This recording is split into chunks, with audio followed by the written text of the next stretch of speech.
The story opened with Leticia's fury spilling into the clearing. She stood before Haru, questioning him sharply about whether he was joking with her, pressing him to explain what he had been thinking by carelessly engaging with such a weak creature.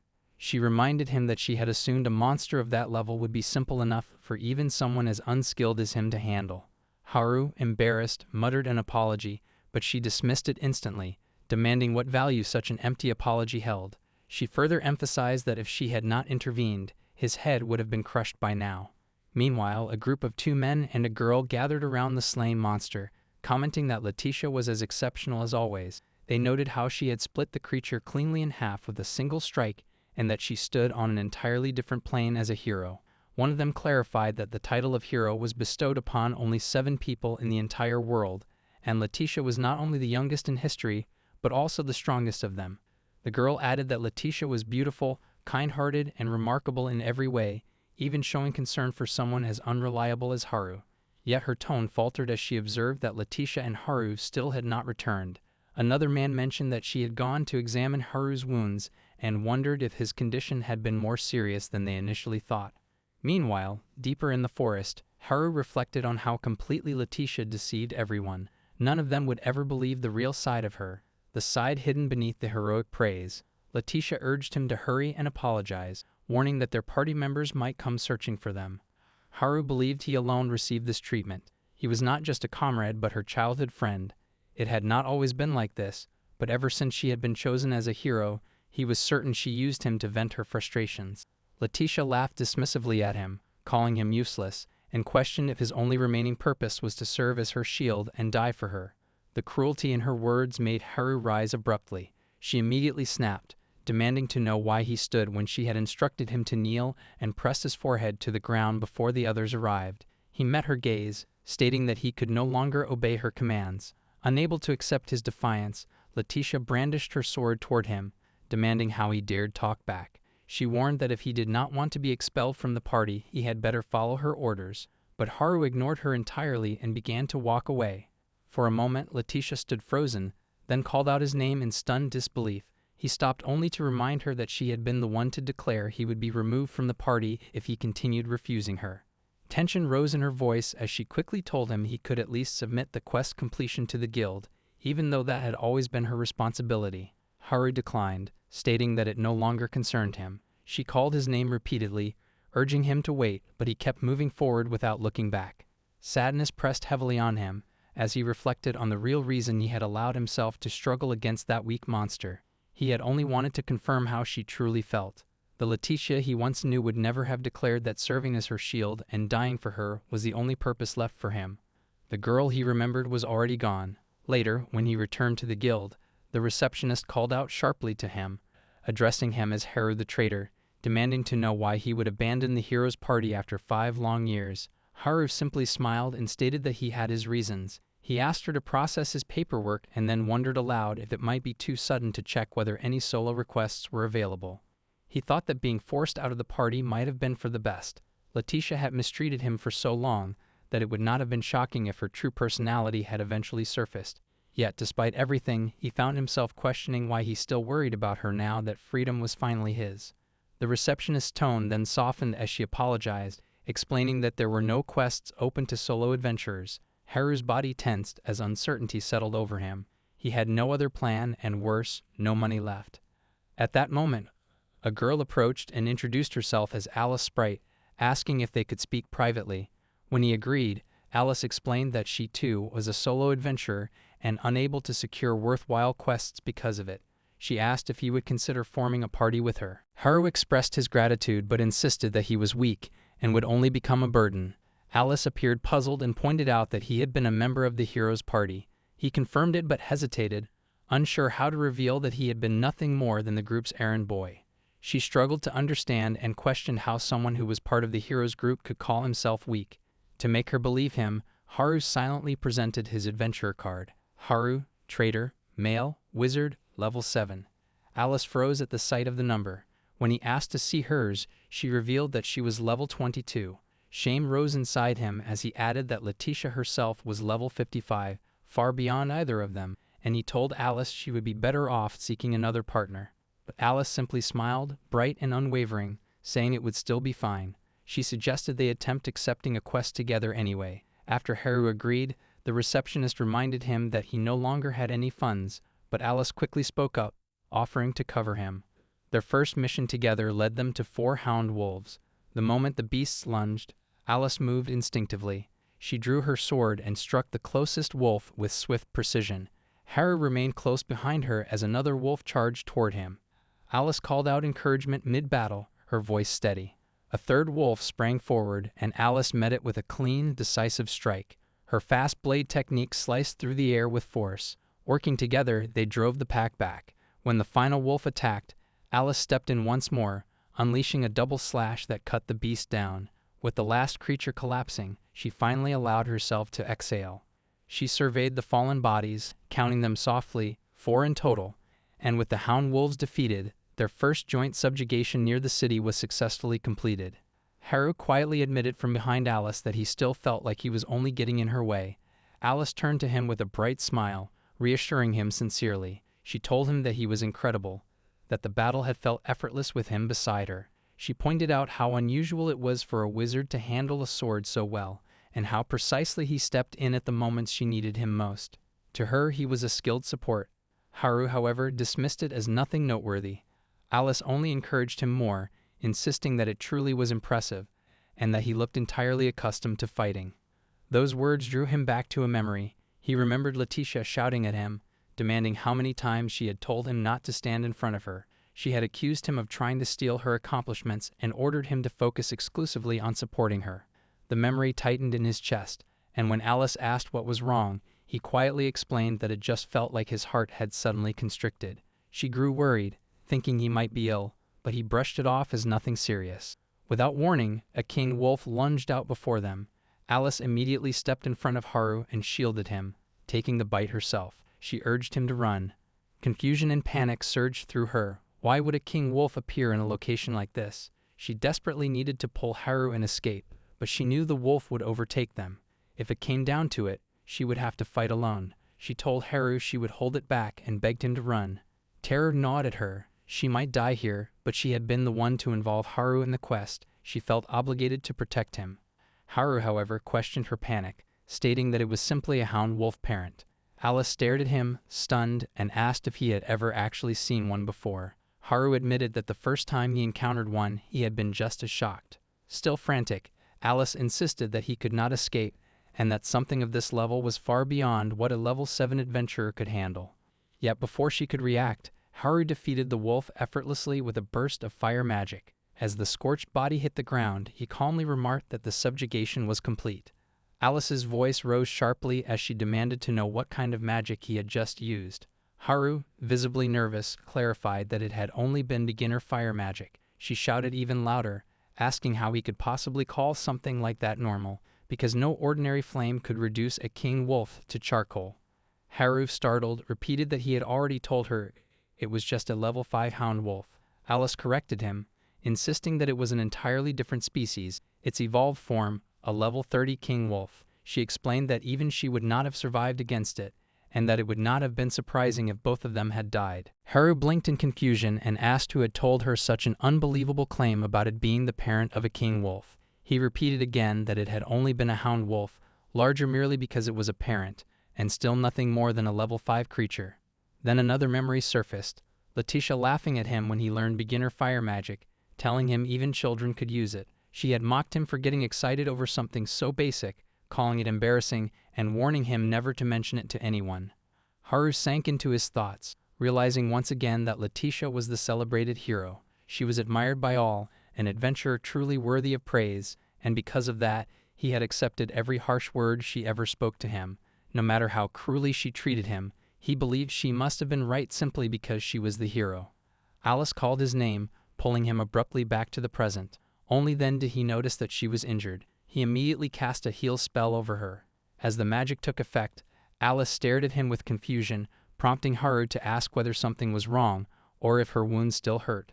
Instead of answering, she burst out in disbelief, demanding how a wizard could possibly use healing magic. Healing spells were meant exclusively for the priest class. Haru, suddenly uneasy, explained that heal was simply beginner magic. Alice reacted even more strangely, remarking that his understanding of basic adventurer knowledge was completely distorted. She insisted that something was clearly wrong with his adventurer card and asked him to show it once more. After examining the card again, she questioned when he had last updated it. Haru admitted that it had been 5 years ago, back when it had first been issued.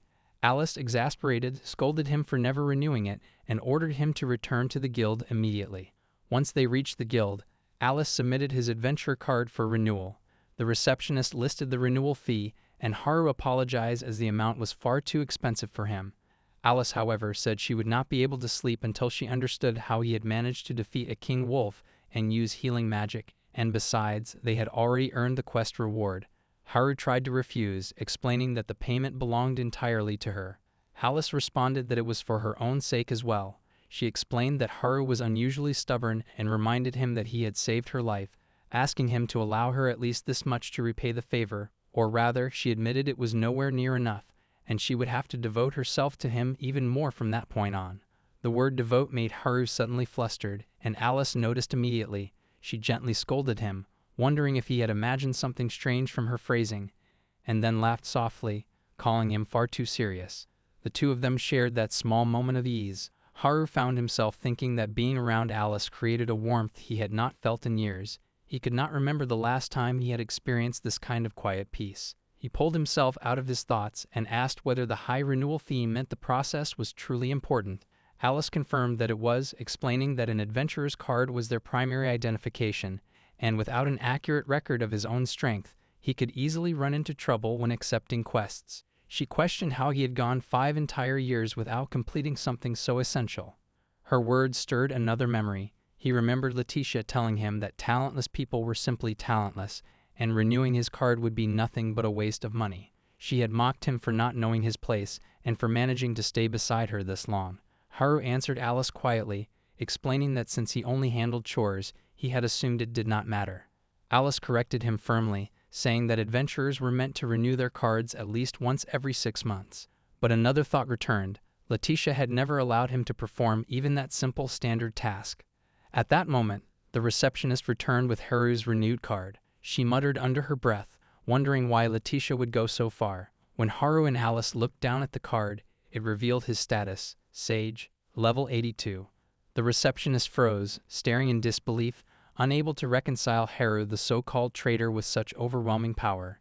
Alice's eyes widened as she processed the information, wondering if Haru might actually be stronger than the hero herself, since Sage was a rare class that only a very small number of people could attain.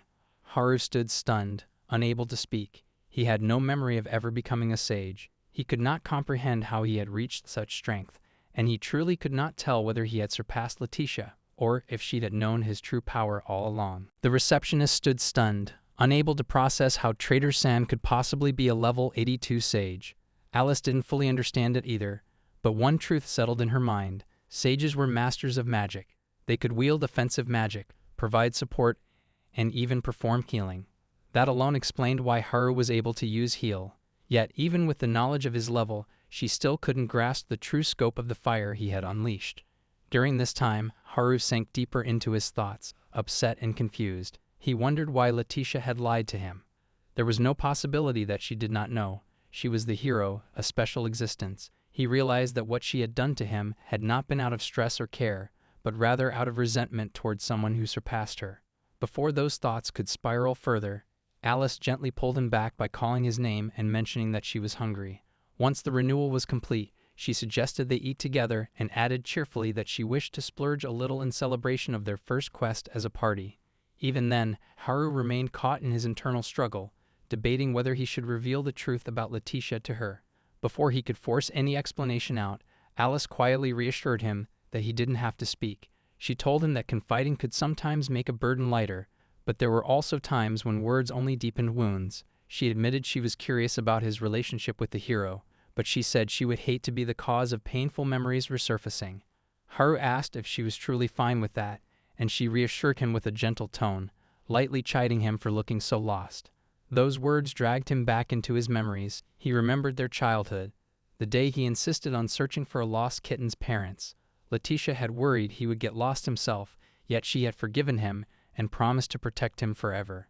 But that memory collided with another, one where she claimed that serving as her shield and dying for her was the only value he had left.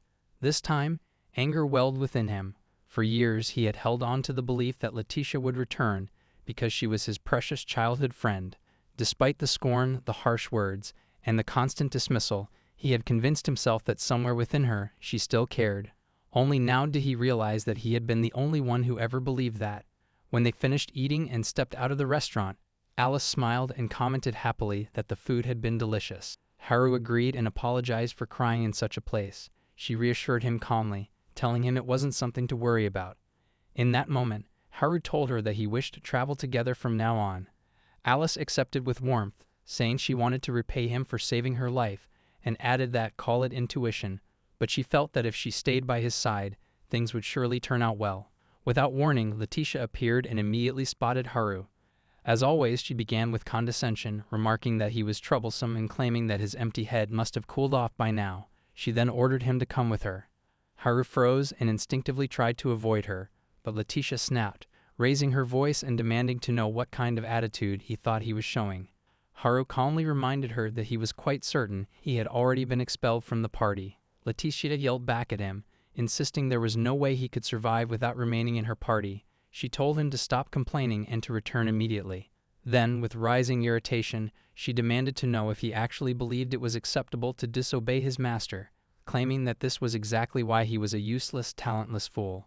In response, Haru attempted to reflect her own words back at her, asking if it was truly appropriate for her to speak that way. Leticia snapped that she had no interest in hearing his opinion. He pressed further, asking if she was unconcerned about yelling such degrading remarks in a crowded place. At that point, the onlookers began murmuring among themselves. Some asked if they had seen Leticia somewhere before. When recognition finally dawned, whispers spread that she was the hero. People remarked that they had heard she was kind, insisting there was no way someone like her would speak so viciously. Self-conscious under the shifting attention, Leticia quickly withdrew, telling Haru to come to the southern gate later. Haru watched her leave, realizing she had not noticed Alice at all. Alice then quietly asked if that woman was truly the Sword Princess, the hero he had always spoken of and traveled with. Haru confirmed that she was Leticia Planetus, the Sword Princess. He explained that her mastery of the sword was so flawless that it could captivate even during battle, and that she had defeated a sealed demon and earned the title of hero. All of those achievements were real, but so was the side they had just witnessed. Alice's expression tightened as she saw Haru's face darken with those memories. He then suggested that it was time to find an inn, since the hour had already grown late. After checking in, they exchanged quiet goodnight wishes before heading to their rooms, but before Haru could step away, Alice called out to him. She admitted that it might not be her place to say it, but reminded him that he did not belong to anyone, and that he should never forget that. Hearing those words, Haru felt a quiet warmth and thanked her sincerely. With that, they each retreated to their rooms for the night. Later that night, Alice noticed Haru slipping out of the inn. He was heading toward the southern gate, exactly as Leticia had ordered. When he arrived, Leticia immediately berated him, claiming he was late and demanding to know what he thought he was doing, making her wait like that. She accused him of biting the hand that had fed him and questioned whether he truly believed someone like him, whom she regarded as a servant, could behave that way. At that moment, Haru finally spoke. He said he had always seen her as his precious childhood friend, and that was why, no matter how deeply she scorned or mistreated him, he had endured it all. Then, with quiet clarity, he asked when he had ever agreed to become her servant, and why things had turned out that way. Leticia froze, stunned by his words, and demanded to know if he truly believed they were equals. She continued, stating that if he intended to push back, then so be it, but regardless, she declared that he belonged to her. She insisted she wouldn't allow him to leave, claiming that only she could save him, because she wished to keep him under her control. Hearing that, Haru recalled Alice's gentle reminder that he was not anyone's possession. With that memory in his heart, he told Leticia, calmly and without hesitation, that this was goodbye. Leticia was shaken by his declaration, her expression warping into something unstable. In a burst of outrage, she drew her sword and warned him to be ready to lose at least one arm or leg. Haru met her threat directly, telling her to go ahead if she believed she could. The moment the challenge left his lips, she moved. Her speed was breathtaking, and she unleashed Triple Splash, a top-tier sword skill Haru recognized instantly. Haru raised a shield spell in time, blocking the attack. The force of the impact drove Leticia backward. Frustration tightened across her features as she muttered that his magic was outrageous, blocking a top-tier sword technique with nothing more than beginner-level defensive magic. Haru then told her that, if she died, he would apologize in advance. Leticia snapped back that his fire would not work on her, and warned him not to get overconfident simply because he managed to defeat a level 30 King Wolf. After all, she reminded him, she was a level 55 hero. Haru replied that he would be using his full strength as well. A swirling mass of energy gathered in his hand. He admitted it was his first time releasing it, but since she was treating the battle seriously, he believed it was acceptable to do the same. She tried to stop him, but her eyes widened as the realization struck. He had been holding back the entire time. Haru released the spell, and Leticia was swallowed by the blast. Leticia could not accept that she had been defeated by someone she called a failure, someone she believed could never surpass her. Even as the truth settled in front of her, she continued muttering that Haru belonged to her. Haru walked toward her with a quiet sadness and told her that the outcome was undeniable. He had defeated her. He added that the years they shared, the bond of childhood friendship, and the 5 years spent traveling together no longer held meaning. With that, he thanked her for everything up until that moment, said his farewell, and turned away. Even as he walked off, Leticia continued shouting his name, insisting again and again that he could not leave her. She screamed that without her protection he would die, but Haru never looked back. He ignored her entirely and returned to the inn. By the next morning, while sharing breakfast with Alice, Haru apologized for not giving her a clear response the previous day. He then said that, if she was still willing, he would like to officially form a party with her. Alice brightened instantly and accepted without a hint of hesitation. She suggested that once they finished eating, they should go straight to the guild and register their new party. Then, barely above a whisper, she admitted that she was relieved. She had feared he might refuse. When Haru asked why she believed he would turn her down, Alice quickly dismissed it, saying it was nothing more than a misunderstanding. She shifted the topic, saying they first needed to decide on their next steps, and asked what he wanted to do. After a brief pause, she wondered aloud if she could be the one to decide instead. Haru agreed. In that moment, Haru remembered the time Leticia had told him he had no right to choose their destination, that someone talentless like him should never think and should simply follow her. With that memory lingering, he told Alice that he wanted to try going somewhere far away. Later, Leticia stormed into the guild reception, demanding to know where Haru was. The receptionist calmly explained that he had departed on a journey. When Leticia pressed further, asking for his exact destination, the receptionist apologized and stated that since Trader San was no longer part of the hero's party, his information was now private. Leticia then recalled seeing Alice standing behind Haru on the day she had tried to drag him back. Realizing that he had truly left with someone else, irritation spiked, and she shouted that he had always been such a handful, making her chase after him like this. The receptionist then mentioned, almost cautiously, that a wagon bound for Orlando would depart from the West Gate. She hesitated, asking quietly if she should have said that at all, since disclosing another adventurer's movements was against the law. The receptionist calmly explained that she had merely mentioned the location of the departing carriage, nothing more. She added that she had been the one to issue adventure cards to both Haru and Leticia in the first place. With soft recollection, she reminded Leticia of the time when she herself had still been a trainee, when both Haru and Leticia were beginners as well, and how they had once spoken about making that guild their base. She continued, stating quietly that she was only a guild employee who processed whatever adventurers chose to do. Then, in a gentle tone, she asked whether the two of them had not once gotten along well. Leticia replied that she wasn't entirely sure what had gone wrong, but she believed things would be fine if she spoke with Haru at another time. She thanked the receptionist and took her leave. She walked away with unwavering confidence, fully convinced that everyone was on her side simply because she was the hero. In her mind, Haru was the one at fault, and she resolved that she would not allow him to escape her. As Haru and Alice continued riding in the wagon toward their destination, enjoying the calm breeze and soft sunlight, Haru asked her what kind of city Orlando was. Alice admitted that she had never visited it herself, but she explained that it was known as a famous citadel, and that the Lord's daughter living there was considered a saintess candidate. When Haru asked what a saintess actually was, Alice explained that it was a class granted only to those who received a divine oracle. It was said that saintesses were capable of using every type of magic, and that once they fully mastered their abilities, they could even revive the dead. Haru was stunned by the scale of power she described. When he turned to look at her again, Alice was smiling with bright satisfaction. She remarked proudly that she had done a great job changing his hairstyle, and that it suited him far better than before. She added that the haircut was much nicer compared to his old one, then asked if his previous look had never bothered him. Haru responded with a quiet sadness, saying that he was ugly and wondered if she found him unpleasant to look at. Alice immediately corrected him, making it clear that she was not criticizing his appearance nor his skills.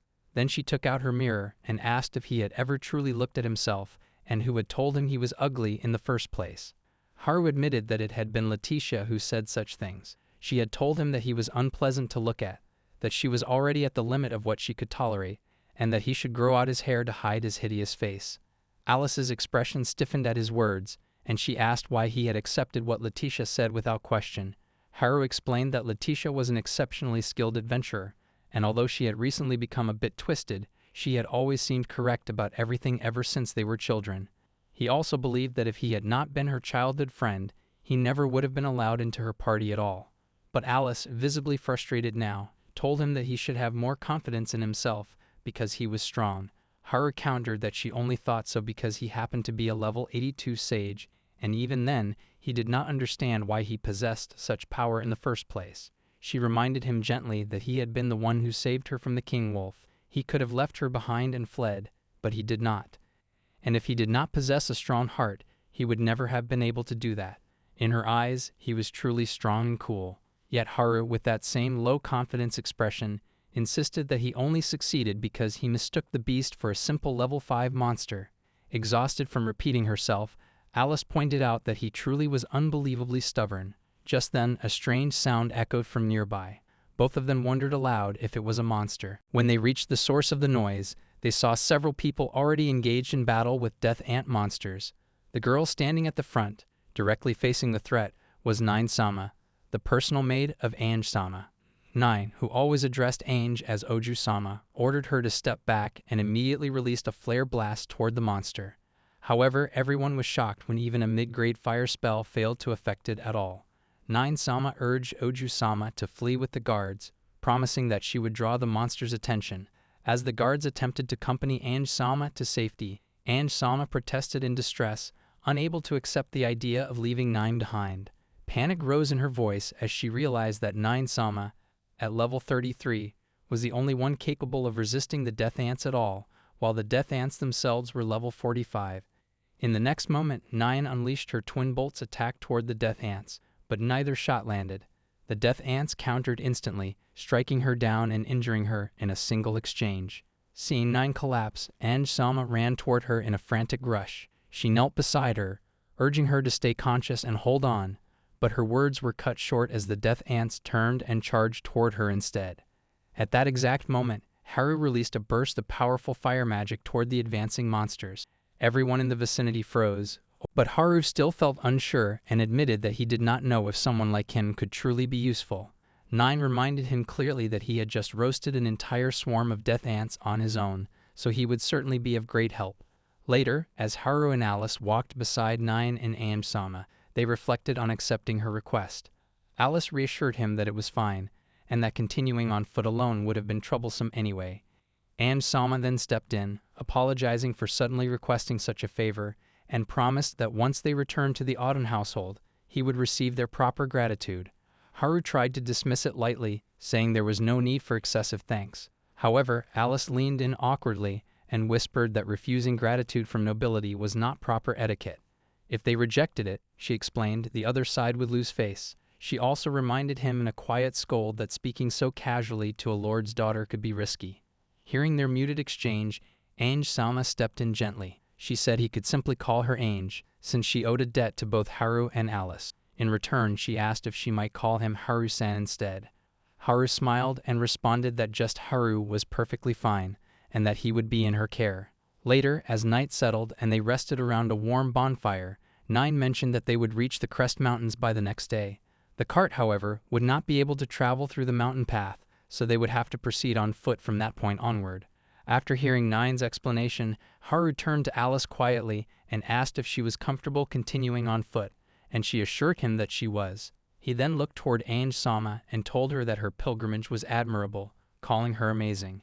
Ange-sama grew flustered at the praise and quickly denied it, insisting that she still had much to improve if she wished to become a true saintess. She explained that the people of Orlando were the ones who sent her on this path. Her father, occupied heavily with his duties, could not always spend time with her, but everyone in Orlando treated her kindly. She wanted to repay their faith by becoming a saintess. Then, in return, she complimented Haru, saying that from her perspective, he was even more incredible for being able to use explosion at his age. When Haru corrected her calmly, saying that it had only been fire, everyone's expression froze in disbelief, as though unsure if he was joking. Haru looked around, confused, and asked what was wrong with their reactions. Alice then formed a small flame in her palm using her magic. It was only a modest sphere of fire, and she explained that this size was the standard for the fire spell, simply a fireball meant to be shot at a target. Seeing the comparison and hearing the explanation, Haru was the one who became shocked. He asked what exactly had happened with the fire he had used earlier. Alice shouted at him, finally losing her patience, demanding what in the world that enormous fire blast had been if it was truly just fire. 9 added, though calmer, that Haru-sama was full of surprises, and that achieving such destructive power through a basic fire spell was beyond explanation. Still thinking about it, Haru asked 9 if she could teach him Flare Blast, if it did not trouble her. He admitted that he only knew 3 beginner-level spells: Fire, Healing Magic, and the defensive spell Shield. For a moment, everyone fell silent, staring at him in complete shock. Then Alice exploded again, shouting in disbelief, demanding how he could have traveled for 5 years and learned only 3 basic spells, when he surely had multiple opportunities to study more. Haru tried to calm Alice down and explained that he had initially begun studying magic on his own. However, Leticia had told him he was wasting his time, questioning why a mere chore boy was trying to learn spells at all. She told him to focus on splitting firewood instead. Because of that, he said, he never managed to move beyond beginner-level magic. After listening, 9 remarked that it sounded like there were complicated circumstances involved, and she understood. She added that she was not sure how much assistance she could offer, but if Haru did not mind, she would teach him Flare Blast. Haru was immediately thrilled and thanked her with genuine excitement. 9 responded that she would gladly accept a request from someone her lady owed a debt to, and seeing a young person with so much potential only motivated her further. Despite the praise, Haru became slightly nervous. 9 was, after all, the head maid of the Auden household, and the intensity of her enthusiasm made him suspect she might turn out to be a rather strict instructor. 9 began the lesson by explaining the fundamentals. Magic, she said, functioned like a puzzle. The caster had to shape the magical power into the optimal form. Elements and combinations, magic volume, density, attribute, distance, and trajectory, all of these pieces had to be arranged precisely. If any piece failed to take shape, or if the caster took too long assembling it, the magic would break apart and the spell would not activate. She then demonstrated the true Flare Blast and told him that if he put the magic puzzle together correctly, he would be able to use it as well. 9 asked whether he had seen the flow of magic clearly, since she had slowed down each step for his benefit. Haru began to attempt Flare Blast himself, but Alice suddenly stepped in, covered his mouth, and made him promise that if he ever released Flare Blast for the first time, he would hold back with everything he had. 9 continued, explaining that Flare Blast generally required about a month to learn, and mastering it instantly would be nothing short of miraculous. Alice whispered quietly that if it was Haru, he might actually achieve that miracle, then said aloud that no one would be firing any spells there, otherwise the entire area might be obliterated. The next day, they finally reached their destination, and Haru realized that the place before them was the entrance to a hero's grave, marked by a stone door carved with a maze-like pattern. Both he and Alice felt relieved that their journey had been so uneventful and that no monsters had appeared along the way. However, 9's mood shifted, her posture tightening as suspicion spread across her face. When Salma quietly asked whether something was amiss, 9 admitted that the surroundings felt unnaturally silent, too still to be normal. Haru then asked how the sealed door was meant to open. Salma explained that only a saintess could activate it, and the moment she touched the door, the seal would release and allow them entry. She further clarified that, after a set period of time, the seal would reactivate on its own and the door would close again, potentially trapping anyone left inside. She advised Haru and Alice to remain cautious. The two exchanged a quiet whisper, sharing the uneasy thought that a saintess's pilgrimage truly felt frightening. Soon after, Sama guided them deeper inside, stopping before the coffin. She asked the others to wait, promising that she would not take long. As she began her prayer, a soft radiance rose around her, gathering and then sinking into her body. Haru watched in astonishment, finally understanding why people claimed that a saintess gained power during her pilgrimage. This was the moment that power was absorbed. When she finished, Ange-sama apologized for keeping them waiting, but as she descended the stairs, her foot slipped and she toppled forward. Haru caught her before she could fall, asking with concern if she was all right. Ange, her voice faint, admitted that she felt as though she was about to lose consciousness. Seeing her collapse, Nine's expression tightened with worry. Alice glanced at her knowingly, remarking that she had suspected Nine might have been forcing herself from the beginning. She then suggested that perhaps Nine had acted that way because she had sensed Ange's feelings and wanted Haru to remain close. Nine responded that she was genuinely impressed by Alice-sama's perceptiveness.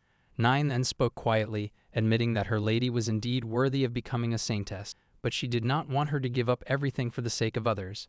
She wondered what value there was in becoming a saintess if it demanded abandoning one's own heart. Before any divine role, she reminded them, Ange-sama was still just a girl. With the matter weighing heavily, Nine stated that they should return to Orlando, mentioning that a messenger had already been sent the previous night and the household was likely preparing a feast by now. But before any further discussion could unfold, a dragon suddenly appeared. Meanwhile, Leticia reached the fortress city of Orlando in her pursuit of Haru. Her irritation grew with every empty street and unanswered inquiry.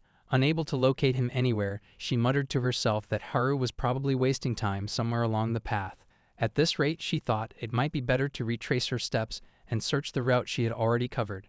Suddenly, the chatter around Leticia shifted as word spread that a dragon had appeared on the Crest Mountains, the very location of Ange-sama's saintess pilgrimage. The people of Orlando reacted immediately, agreeing that adventurers with advanced magic needed to be sent at once. Yet another voice reminded them that dragons were notoriously resistant to magic, and it might be wiser to inform Ange-sama's family before anything else. Among the conversations, two men quietly discussed a rumor that a male wizard with extraordinary firepower had saved Ange-sama, and that he had accompanied her to the Crest Mountains. The instant Leticia heard this, her composure shattered. She burst forward, forcing her way through the gathered crowd. Those she pushed past stared after her in disbelief, comparing her sudden charge to a wild, unleashed creature. As she ran, her thoughts spiraled, filled with frustration. She repeatedly muttered that he was a fool, insisting in her mind that none of this would have happened if he had only listened to her authority as the hero. But mid-stride, another realization struck her, that no one could defy her, and she would never allow it. Her pace eventually slowed, and she came to a complete stop. In the stillness that followed, she found herself asking why she had ever wanted to become a hero at all. Leticia found herself struggling with her own memories. Whenever she tried to recall anything clearly, a sharp and overwhelming pain shot through her head. The only thoughts she could hold on to were that she had to protect Haru, she had to contain him, and she could not allow his power to be discovered. She repeated to herself that she needed to exceed him, no matter the cost. She could no longer tell how long she had been trapped in that mindset. But then the realization struck her that everything had changed after the day she defeated the demon. As she tried to untangle the chaotic thoughts swirling within her, she decided that if everything felt confusing, then the simplest solution was to seal it away. She concluded that all she needed to do was lock Haru up.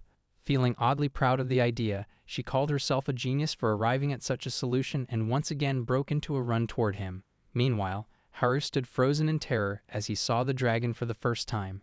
He asked whether dragons were different from ordinary monsters. Alice responded calmly, explaining that they were entirely separate beings. Monsters were tied to demons, while dragons were a proud race beholden to no one. The only similarity between them was their shared danger to humans. She stated firmly that they had to run. Her plan was to detonate a flash bomb, and while the dragon was confused, they would escape. Nine, however, contradicted the plan. She explained that she had read about dragons like this in old texts, identifying it as a superior dragon, one of the extremely rare ancient ones in existence. Its resistance to magic was immense, so tools such as the flash bomb would have no effect. Before they could act, the dragon spoke. It confirmed that their assessment was correct and warned them against even attempting combat. Human spells and weapons, it declared, were entirely useless against its power. The only decision left for them, it added, was to choose how they wanted to die, torn apart or swallowed whole. Haru stepped forward despite his terror. He asked if the two of them could speak, noting that since the dragon used human language, a conversation should be possible. He apologized sincerely, explaining that if this was the dragon's domain, they had entered unknowingly. They simply had business at the hero's grave, and would leave immediately afterward, and he wondered if the dragon might permit them to go. The dragon burst into loud laughter at his tone. It admitted that it was the first time a human had ever spoken to it, as if they stood on equal ground. Haru blinked, unsure what part of his words had been unusual. The dragon's gaze sharpened as it studied Haru more closely. Noticing his robes, it realized he was a wizard. With that, it proposed a wager. Haru asked what kind of wager it intended. The dragon instructed him to attack with everything he possessed. If Haru could make it flinch even slightly, then it would consider granting his request. Haru accepted without a moment's hesitation, prompting the dragon to mock him openly, remarking that the attempt would be futile, and that watching him struggle would be pitiful. Without backing down, Haru gathered his strength and released a full-power flare blast directly at the dragon. Ange, Nina, and Alice stood frozen, unable to grasp how Haru had already managed to use flare blast. Only Alice remained composed, as she had anticipated it from the very beginning and had known he would be capable of firing it. Both Nina and Alice stiffened when they noticed the dragon still standing even after taking Haru's magic. Nina observed its astonishing magic resistance, noting that although its scales were burnt, it had endured the attack. The dragon muttered in disbelief, admitting that it truly thought it was going to die and questioning whether Haru was even human. Haru glanced toward Alice, acknowledging that listening to her advice had been the right choice. He had just now grasped the technique, and if he had not held back as she instructed, he would likely have failed. Turning back to the dragon, he explained that he had promised his comrade he would restrain himself the first time he used it. He asked the dragon to disregard the last attempt because the next one would be fired properly at full strength. Before he could continue, the dragon suddenly lowered its head to the ground. Haru froze, bewildered by the sight, questioning why it was bowing. The dragon confessed that it had grown arrogant over time. By claiming its title as a legendary dragon, it would wander freely, intimidating humans for its own amusement, and only now did it realize that someone like Haru existed, someone capable of making it feel genuine fear of death. With its head lowered, it humbly asked Haru for forgiveness. Witnessing that, Alice understood that Haru possessed enough power to defeat an ancient dragon. Haru responded calmly, stating that if the dragon had truly reflected on its actions, he did not particularly mind. The dragon praised him in awe, calling him merciful for having such overwhelming power without a trace of pride, and still choosing to forgive a dragon that had suddenly attacked him. In contrast, it admitted its own disgraceful arrogance. It then introduced itself as Sana and asked for Haru's name. Upon hearing Haru introduced himself as Haru Traitor, Sana immediately announced that it would become his student. Haru was taken aback and insisted that such a thing was impossible. Sana then questioned whether he was rejecting the idea simply because he did not want a dragon. In the next moment, the dragon disappeared from sight and reappeared before them in the form of a human girl. Haru could only stare, unable to believe that it could take on such a shape. She calmly explained that it was simply one of a dragon's inherent abilities, then stated that she would be in his care, addressing him as her master. Utterly overwhelmed, Haru turned to Alice, asking what they were supposed to do, but Alice was just as lost. Meanwhile, the girl continued calling him master, insisting with unwavering devotion that she would do anything if he agreed to take her along. When Haru responded that such a thing was out of the question, the dragon immediately declared that if she could not be his student, then she would become his slave instead. Before Haru could even react to that, Leticia arrived. When Haru asked why she was there, she threw the question back at him, demanding to know what he thought he was doing by making a little girl his slave. Haru tried to clarify that it was all a misunderstanding, but Leticia cut him off with anger, insisting there was not a single angle from which this situation could possibly be misunderstood. She then mocked him outright, even criticizing his hair. Haru asked her why she had followed him, and what the point of their match earlier even was. She snapped that it did not count. At that moment, Sana cut in loudly, declaring that the hero was in love with Master. She stated that Leticia liked him so much that she ended up bullying him, and even if she was a hero, she was still only human. Sana directly addressed Leticia, telling her that forcing her own feelings on someone else was unacceptable, and that she needed to consider how much trouble she was causing. Haru stood stunned, realizing that the same girl who had desperately attempted to become his student was now lecturing Leticia. He recalled that heroes had all their stats elevated beyond standard measurements, making their strength impossible to gauge by level alone. The only reason he had defeated Leticia earlier was likely because she had let her guard down. If she became serious, she could easily obliterate an entire mountain, and now Sana's blunt words were more than enough to truly provoke her. Haru understood he had to stop Leticia before she reacted. However, before he could intervene, Leticia exploded in anger, demanding to know what Sana was talking about and vehemently denying that anything of the sort could be true. Sana repeated herself just as boldly, insisting that people who loved Master should get along. Haru fell silent, briefly wondering if Leticia really did harbor those feelings. He then pointed toward the entrance of the hero's grave and told Leticia that they needed something from inside for their request, asking her not to interfere. But upon hearing Haru's words, Leticia's demeanor twisted abruptly. With a sharp laugh, she stated that if she simply claimed the area first, then he would be unable to complete the request at all. Without another word, she sprinted toward the entrance of the hero's grave and dashed inside.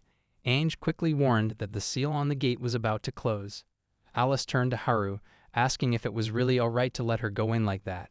Haru replied calmly that it was fine. Knowing her, she would manage to escape, though it might take a few days. On the other hand, Sana remained thoroughly impressed with Haru, referring to him as a cold-blooded master, and promising herself that she would never make the mistake of angering him.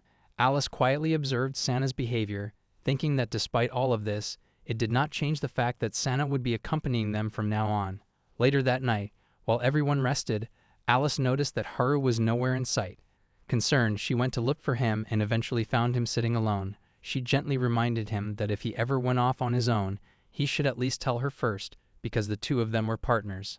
Haru apologized, explaining that his thoughts were in disarray. After a moment of hesitation, he asked her if, when someone confessed their love, she would feel obligated to accept their feelings in some way. Alice's expression dimmed at the sight of how troubled he was. She told him that she didn't believe acceptance was the only answer, and what truly mattered were his own feelings. Haru admitted that when he had been with Leticia, everything had felt natural. He had never even imagined leaving her, but that had been before he understood who she really was. When he finally confronted the truth and cast aside the illusion he had clung to for so long, he walked away from her. But after everything was suddenly overturned and she claimed to love him, he no longer knew what he was supposed to want. Alice answered quietly that she would always stand by him, yet this was the one matter she could not help him resolve, because she herself carried a hidden motive.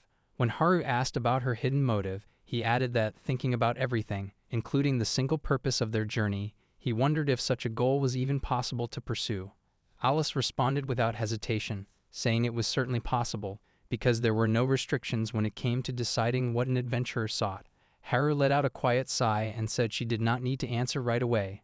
When he gently asked why she had chosen to become an adventurer, Alice paused, realizing that no one had ever questioned her about it before. She admitted that she had no grand reason, she simply had someone she wanted to meet. The instant Haru heard this, he reacted in shock, insisting that if her journey had been driven by a person she longed to find, then there was no time to waste letting him decide their destination. He urged that they needed to hurry and find that person. Alice then calmed him, explaining that she had already met them. She said she had succeeded in meeting the person she sought, and right when she no longer knew how to move forward, she crossed paths with him instead.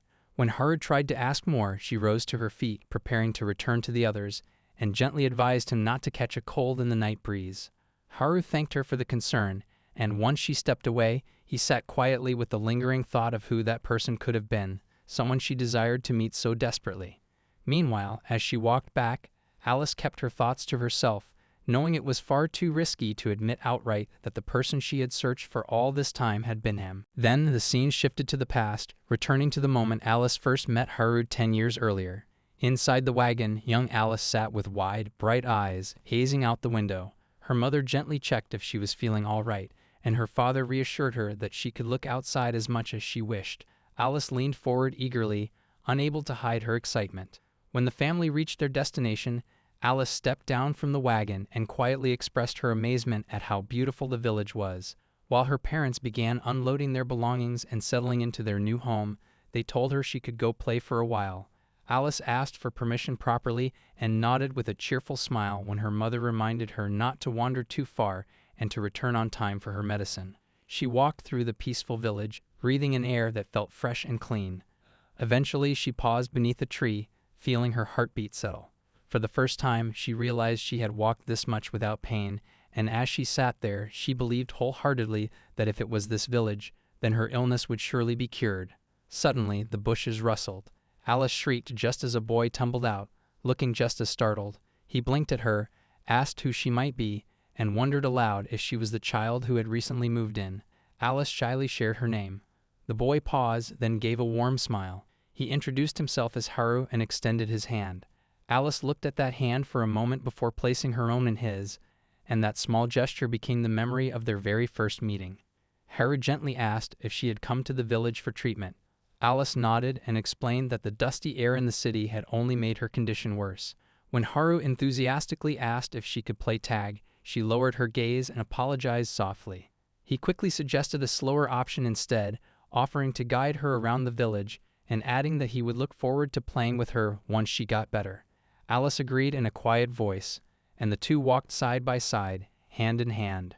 Soon after, Alice lay in bed with a fever. Her mother stood at the door and apologized to Haru, thanking him for being so worried about her. Haru listened quietly, looking down with concern. Wrapped tightly in blankets, Alice thought about her frail body and how even walking once a week had been her limit. She wondered fearfully if Haru would grow tired of her now that she could no longer go outside. She stared through the window, wishing she could play with him again and hoping she would recover quickly simply so she could. Haru continued to visit, watching over her patiently.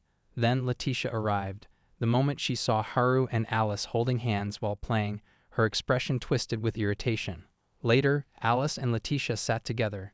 Leticia complained that adults always scolded her for getting muddy, and Alice listened meekly. In a soft whisper, Alice admitted that sometimes she wished adults would say those things to her too, since she was never able to join games that would leave her muddy. Leticia was taken aback, and Alice immediately tried to correct herself, insisting she had not meant it in the wrong way. Leticia eventually smiled and told her that she truly hoped she would get better soon. Alice looked up in surprise, confessing that she had assumed Leticia disliked her, but Leticia strongly denied such a thought, making it clear she did not. Then Haru appeared, arriving in a hurry and apologizing for being late. He asked if something had happened in his absence. Leticia, immediately overwhelmed, scolded him for leaving Alice alone despite knowing her body was weak. She turned away, flustered, telling them not to make her worry so much. After she left, Haru and Alice stood together quietly and murmured to one another that Leticia was, in her own way, kind. Alice watched Leticia's back as she walked off and wished that one day, when she could run freely without restraint, she would be able to play with her too. It would not have been an exaggeration to say that those days were filled with happiness. That time remained the happiest period of Alice's life.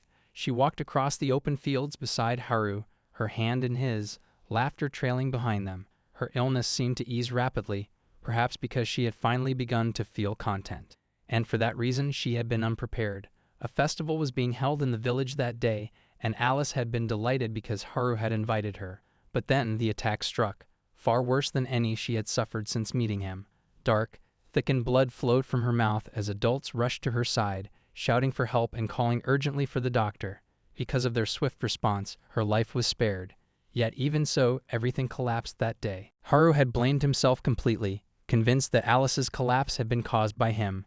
He cried every day, unable to eat, and would often vomit whatever he managed to swallow. His body weakened rapidly until his life itself was at risk.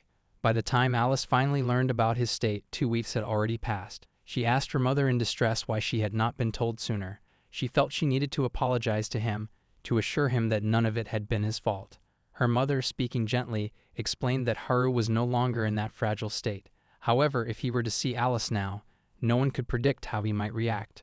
Alice was stunned to hear that she would not be allowed to see him again. She then asked her parents, since they had studied so many forms of magic for her sake, whether her mother could use the spell that erased memories of those who had endured unbearable suffering. Softly, she begged her mother to remove every memory of herself from Haru's mind. Her mother tried to console her, saying it had only been an accident, and neither of them had been at fault, not Alice and not Haru. She urged Alice not to burden herself with guilt, but Alice wept, insisting that she could not allow Haru to suffer because of her. He had been her very first friend. Through tears, she pleaded with her parents to cast the spell and erase every memory of her from Haru's heart. In the end, the memory-erasing magic succeeded and Haru recovered, living on as though nothing had ever happened. To ensure the memories could never return, Alice left the village soon afterward. Those were all the memories she carried with her. Some years later, she eventually overcame her illness. She had survived with a single purpose: to one day meet Haru again properly, to stay beside him, and to protect him. If she had hurt him so deeply, then simply erasing his memories and vanishing was far too selfish. She eventually disguised herself by changing her hair color with magic, became an adventurer, and returned to the village. But by then, Haru had already departed with Leticia. Because Leticia had risen to the rank of hero, Alice was able to track their path. When she later heard at the guild that Haru had left Leticia's party, she was shaken. It was her first time seeing him since childhood, and she struggled to believe that the person standing before her truly was Haru. She saw that he was struggling, and quietly prayed that he would not remember her, so she could approach him freely. Then the scene returned to the present. Haru was gazing at Alice intently. When she asked if something was bothering him, he replied in a vague tone, saying that sometimes, when he looked at her, something felt familiar. Alice worried silently. She realized how naive she had been to change only her hair color. Altering her face would have been a grave crime, and even though she had taken a false name, her true one still remained on her guild card. Then Haru went on, expressing that he always felt at ease whenever he was with Alice, because she had a way of saving him again and again. Alice slipped into her thoughts once more, reaffirming inwardly that she would continue protecting Haru, no matter how long it took. It was her atonement, and it had become her reason to live. However, Leticia remained the complication. Haru and Leticia had once gotten along so well, yet Alice could not understand why Leticia behaved toward him the way she did now. In Alice's eyes, Leticia's fixation had become unusual. Haru had brushed it off, saying that Leticia was simply a bit distorted, but Alice questioned if that was truly all there was to it. She wondered what could have happened to Leticia during the years she had been absent. When they finally arrived in Orlando, both Haru and Alice were filled with anticipation. Before them stood the city like a grand fortified castle, worthy of being called a fortress city. Suddenly, a servant of the Auden house ran toward them, urgently calling for Nine. Nine turned sharply and asked what had happened. The man, trembling, urged her to proceed through the back gate. He explained that a troubling rumor had begun circulating in Orlando, that Ainge Oju-sama was controlling monsters and using them to attack people. Nine reacted with outrage at the absurdity of such a claim, demanding to know who would dare to spread something so indecent. But Ainge calmly stopped her and suggested they should listen before reacting further. When they arrived at the mansion, the Lord of Orlando, Cardinal Autumn, greeted them courteously and expressed gratitude to Haru for saving his daughter. He explained that he had originally intended to host a grand celebration in Haru's honor, but given the circumstances, he regretted that he could not. Alice then turned to her father, bewildered, and asked what exactly was going on. He admitted that he did not fully understand the situation himself. He explained that there were even witnesses claiming they had seen her controlling monsters. Nine cut in immediately, declaring it impossible and utterly illogical. Lord Cardinal responded that the Auden household was already conducting an investigation. Nine continued, explaining that her lady had been on pilgrimage these past few days and had even been attacked personally by death ants. He answered that this was precisely the problem. The testimonies accusing Ainge had stopped the moment she left on her pilgrimage, and many believed that her being attacked by death ants, creatures that should not exist in this region, had all been orchestrated to divert suspicion. Then another servant burst into the room. Nine reprimanded her sharply for entering without knocking. The servant apologized, saying that the matter was urgent. A man followed her in and announced, after offering formal apology for the intrusion, that Ainge Ataman had just been issued an order of restraint by the Adventurers Guild. The man firmly stated that, regardless of her status as the Lord's daughter, she was expected to comply with the Guild's decision. Nine immediately moved to attack, declaring her intention to eliminate the suspicious intruder. However, the man effortlessly caught her knives between his fingers and, with unsettling composure, noted how frightening a maid she was before questioning whether she should not wait until someone finished speaking. Nine responded coldly that she had no reason to converse with someone who came only to restrain her lady. She prepared for another strike, but the man countered with a sudden punch, sharply reminding her to listen when spoken to. His blow never reached its mark, stopped midair by a defensive barrier that Haru had cast in time. The man, now intrigued, questioned the timing of the magic and wondered how Haru had managed such precise activation. He looked directly at Haru, referring to him as a young wizard boy, and observed that instant deployment of defense magic with that level of accuracy and power was far from ordinary. Before the exchange could deepen, Sana proudly interjected that even an ancient dragon recognized her master's ability, adding that Haru stood at level 83.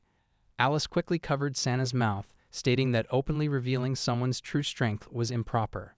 The man then asked Haru if he would calmly hear him out. Once Haru agreed, He introduced himself as Jean Dainsleif, describing himself as an insignificant wandering adventurer. Officially, he clarified, he had been assigned only to observe the Saintess in order to verify that she was not involved in wrongdoing. Even the guild, he remarked, did not truly believe she was commanding monsters, for anyone who had lived in Orlando long enough understood who the Saintess genuinely was. The Lord of Orlando stepped forward to explain that their city was surrounded by formidable walls and had rarely faced monster attacks. Because it was a vital trading hub, many newcomers lived there, and it was entirely possible that those who had recently arrived would remain unaware of Ainge's purity. He asked Jean whether, after receiving numerous complaints, the guild had acted out of necessity to maintain peace. Jean offered a brief thanks for the clear summary and asked if he was indeed speaking to the Lord of Orlando. Ainge then stated that she would comply with the guild's directive, but Nine intervened immediately, insisting that Ainge owed no obedience to someone so discourteous. Ainge gently countered that, if the purpose of the observation was to clear suspicion, refusing it would only worsen perceptions. Jean expressed relief that she understood, repeating that the guild was her ally. He mentioned that he had no intention of following her constantly, though he added, completely unbothered, that he would not refuse permission to observe even her bath if it aided in proving her innocence. Ainge froze in shock, while Nine reacted instantly, pressing her blade to his throat and warning that another vulgar remark directed toward her lady would result in his head being sent flying. With tensions high, the Lord of Orlando stepped forward once more, deciding it was time to formally organize the situation. Jean suggested that there were likely only two explanations. Either the witnesses had been lying, or a false version of Ainge was responsible for the incidents. He questioned how anyone could impersonate her so easily when her appearance and presence were so widely recognized. Alice quietly noted that such deception was not entirely impossible. Altering hair color through magic was simple, but magic capable of duplicating another person's full appearance was considered forbidden. Haru, hearing her murmur, remarked that magic of that kind did indeed exist and acknowledged her surprising breadth of knowledge. Alice, caught off guard, insisted that she simply knew small portions of many subjects. She then turned to Ainge, asking what the true purpose behind the culprit's actions might be. Ainge apologized, admitting that she could not determine any motive. Before the matter could be discussed further, a servant burst in, announcing that monsters had entered Orlando. The Lord of Orlando immediately moved to confront them. Haru stepped forward as well, stating that he would accompany him and requesting that Ainge and Nine remain indoors. Haru released his fire magic against the creature, defeating it in an instant. Sana observed the result with delight, noting that even a single fire spell from her master held immense power, exactly as she had expected. Haru then asked Sana if the situation seemed abnormal to her too. She responded by questioning why he assumed it could ever be considered normal. She reminded him that she had endured countless explosion spells before, yet never once had her scales been scorched. Nearby, two guards whispered among themselves, saying that ever since Ainge-sama's return, the monsters had clearly become agitated. They wondered aloud if the rumor might truly be valid, but the moment Haru noticed them, they stiffened and hurriedly claimed they needed to resume patrol. Haru realized then that the rumor had spread far more thoroughly than expected, and he began to contemplate who stood behind it and what their objective was. Later, once Haru, Alice, and Sana returned to the house, Nine quietly asked whether so many people truly believed such accusations. Haru replied that it appeared they simply felt guilty for doubting Ainge. Nine then remarked that this meant they would be unable to submit their report. Haru paused, momentarily unsettled, as the meaning of the word report left him confused. Ainge explained that she needed the priestess at the Grand Temple to verify the completion of her pilgrimage, yet she could not leave the premises herself. Jean responded calmly, assuring her that if he accompanied her, there would be no real issue with going outside. When Ainge sought confirmation, Jean reminded her that he had already stated the guild was on her side and that he would accompany her. Before the matter settled, Haru stepped in, clarifying that the guild's instructions for Jean were to monitor Ainge, not protect her. Jean admitted as much, adding that he was no longer young enough to be running around and had no intention of working beyond what he had been paid for. Nine erupted in anger at this, accusing him of neglect and insisting that if her lady were harmed, he would do nothing. Haru attempted to settle her, explaining that Jean's stance was justified. Adventuring, he reminded them, was not an act of charity. Adventurers accepted requests, completed the appropriate labor, and received proper compensation. If that system ever collapsed, their way of life would become unsustainable. Sana cut in, addressing Haru as her master, and pointed out that he himself had defeated the monsters prior without ever requesting a reward.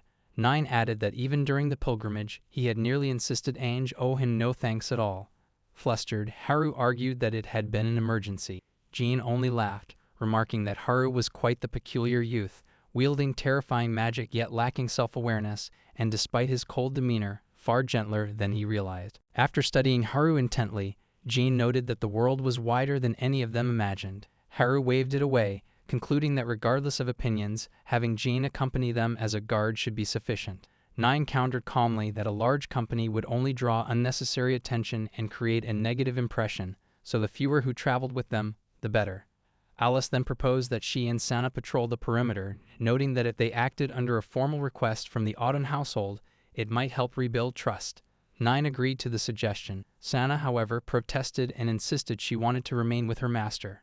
Only when 9 promised to prepare high-class meat for dinner did Sana brighten instantly, declaring that she would perform her patrol duties with full enthusiasm. With that settled, 9 turned to Haru, her expression tense, and asked for a private word.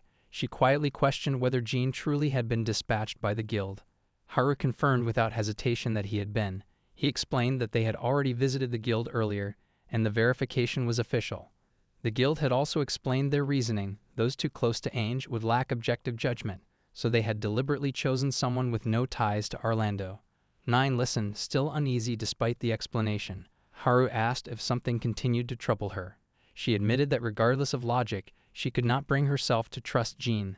Something about him felt wrong, though she could not articulate why. She vowed that the Auden household would conduct its own investigation and pleaded with Haru to continue protecting her lady. Before Haru could respond, Alice appeared, having searched for him. She shyly admitted she had come just to see his face before leaving for patrol. She lingered, cheeks warm, until Haru gently asked what was troubling her. Alice then asked if it would be acceptable for them to remain in Orlando until all accusations against Ainge were cleared. He admitted that in the past, he himself had often claimed that adventurers did not need to take on any tasks for which they were not being paid. Even so, he could not stop recalling the long period during which he had lived under Leticia's constant mind games. Because of her manipulation, he had always believed that he was weak and incapable of doing anything for anyone. Now, however, circumstances were different. He had come to realize that there were people who truly believed in him and were even relying on him. Being the gentle soul that he was, he had no desire to disappoint their expectations. Before he could fully finish explaining himself, Alice suddenly stepped forward and wrapped him in a tight hug. The unexpected gesture completely caught him off guard and left him flustered. Meanwhile, she could hardly believe how hopelessly earnest he was. Even so, she smiled and remarked that she had already known he would say something like that, because that was simply the kind of person he was. That was precisely why she wanted to travel alongside him, as she wished to repay the kindness he had shown her. With that resolve, she promised that together they would surely capture the criminals responsible for causing all the chaos. Hearing those words from her made Haru genuinely happy. The two of them sealed their promise with a pinky swear before parting ways. Later, Haru arrived outside the church with Jean and Ainge, and he found himself utterly amazed by how magnificent the building looked. Ainge explained that the city was home to many devout believers and numerous churches, but the one standing before them was the grand temple that united them all. In simpler terms, it functioned as the head church, and even Jean appeared impressed by its grandeur. As they stepped inside, Ainge reminded them that they would be meeting a priestess there. No sooner had she said that than they ran into the very priestess she had mentioned. Her name was Lona, and Ainge was overjoyed to see her. Lona, too, was relieved to see her friend safe. However, her attention quickly shifted to Haru standing beside her, and she asked who he was. Ainge introduced Haru as a remarkably strong adventurer and presented Jean as the one responsible for overseeing her. Turning back to the boys, she informed them that the woman before them was Lona Falun, the priestess of Orlando's Grand Temple. The two girls had been attending the church since childhood, which was how they had grown so close. However, Lona gently interrupted her and extended her hand, asking her to get straight to the point, as she already understood that Ainge had come to report the completion of her pilgrimage. Ainge confirmed that this was indeed true.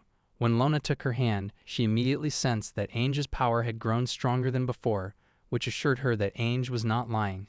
With that confirmation, Lona's role in the matter was complete, and she excused herself, mentioning that she had other duties to attend to. Feeling puzzled, Haru asked Ainge whether her report had already concluded, as it seemed far simpler than he had imagined. In response, she clutched her locket and quietly explained that Lona was her childhood friend. She told him that when they were young, they had played together constantly. Just like her, Lona had aspired to become a priestess of Orlando and had come to the temple every day with that goal in mind. However, ever since Ainge had been chosen as a saintess apprentice and Lona had officially become a priestess, the two of them had barely been able to meet. She understood that there was little she could do about it, as Lona's responsibilities as a priestess were far more demanding than her own as a saintess apprentice. At that moment, Haru gently placed his hand on her shoulder.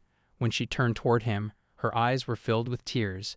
He told her that although it might seem foolish to say such things when they had only just met, he sincerely hoped that she and Lona would one day find the chance to talk openly and mend their friendship. Ainge deeply appreciated his kindness and thanked him for his heartfelt words. Meanwhile, from the first floor above, Lona watched the two of them. As she saw them smiling and laughing together, she still could not understand why it always seemed to be her who was left with that lingering feeling. Later on, the monsters began launching attacks on Orlando one after another without pause. Haru and the others had regrouped, but the constant battles were clearly taking a toll. Sana, in particular, grew increasingly frustrated with the relentless assaults. After several days of fighting the same battles repeatedly, she finally refused to continue, and Haru understood that she must have been completely exhausted. Alice questioned what the true objective behind these repeated incidents could be. Just then, Nine entered the room and informed them that a report regarding the series of attacks had arrived. According to the findings, Alice's earlier suspicion appeared to be correct. There was someone out there impersonating Ainge. Among the witnesses was a merchant who had long been associated with the Auden household, and he firmly testified that the person he saw was undoubtedly Ainge. Upon hearing this, Haru turned to Alice and discussed the possibility that the culprit might be using the magic she had previously mentioned to replicate Ainge's appearance. Alice responded that she had not believed such a thing was even possible at first. However, if someone truly was using that kind of magic, then the situation could become quite troublesome. Nine further explained that taboo magic, depending on how it was applied, had the potential to throw the entire world into chaos. For that reason, it was strictly monitored, and ordinarily, people were not even permitted to learn how to perform it.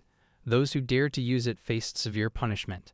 Therefore, the fact that someone was willing to risk such consequences in order to frame a young lady suggested only one thing: they harbored deep hatred toward Ainge. At that point, Ainge offered her own perspective. She wondered whether the attacks were meant to force her out of the race to become a saintess. Haru asked her to clarify what she meant. She then explained that there was a strict limit on how many individuals could become saintesses. The reason was obvious, as it would create serious problems if too many people possessed the ability to resurrect the dead. She had heard that 6 individuals had already completed their pilgrimages and officially become saintesses, leaving only one remaining position available. Haru and the others were stunned to learn that only one more person could attain that title. Ainge further added that there were more than 10 other saintess apprentices currently on their own pilgrimages just like her. Since only the next apprentice to complete the pilgrimage would secure the final position, Jean speculated that perhaps one of those competitors was attempting to eliminate her chances through these schemes.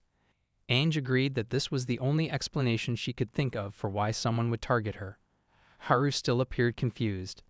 Admitting that it might sound like a foolish question, he asked whether someone capable of controlling monsters and using taboo magic could even qualify as a saintess apprentice in the first place, considering that all apprentices were supposed to receive a divine oracle. Ainge acknowledged that he had a valid point, but she confessed that she did not know the answer and assumed that such a thing should not be possible.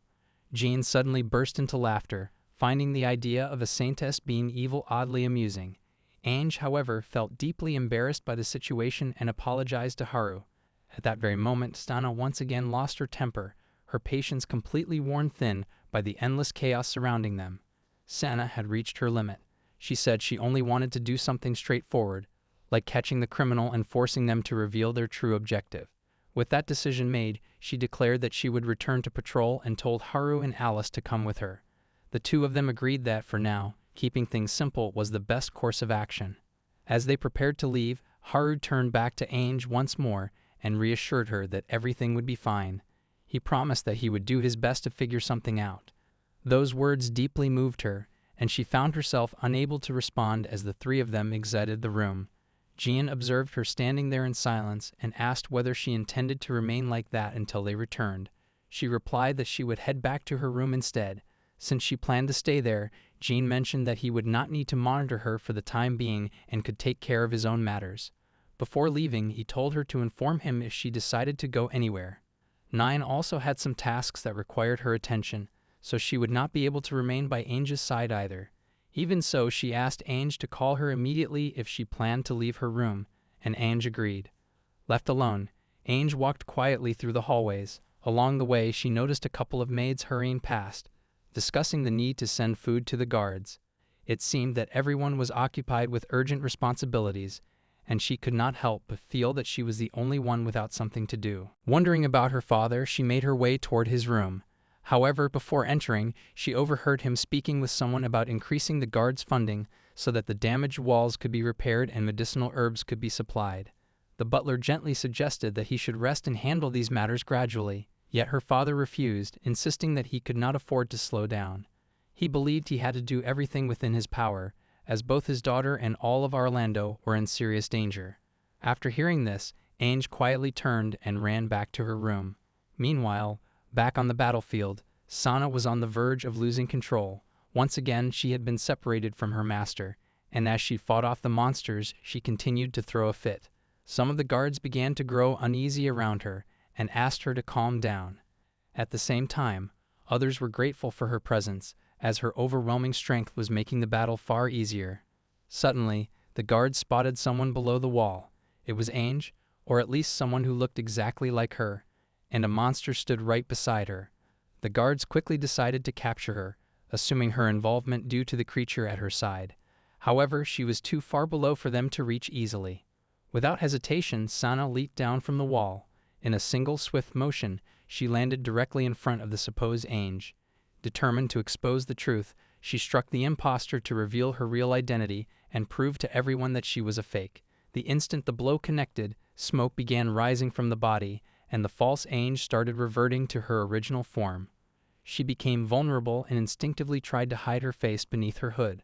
Sensing the opportunity, Sana prepared to take advantage of that moment and finally expose her identity. But suddenly, 3 knives struck the ground between them, stopping Sana from making her move. Using that brief distraction, the impostor escaped with the help of the monster she had arrived with and flew away. Sana was left seething, knowing she had been only moments away from uncovering who the impostor truly was. The guards reassured her that she had done well and pointed out that this incident confirmed the existence of a fake, since Ange was currently being monitored at her home. Hearing this, Sana decided to return immediately and report everything. However, as soon as she came back up, she found Ange there in person, having apparently tripped by accident. In tears, Ange asked if there was anything she could do to help, explaining that she had heard monsters had appeared and that she only wanted to assist in any way she could. Sana, however, was furious. She demanded to know what Ange was doing there, and more importantly, why she had come at all. Later, the entire group gathered in her room.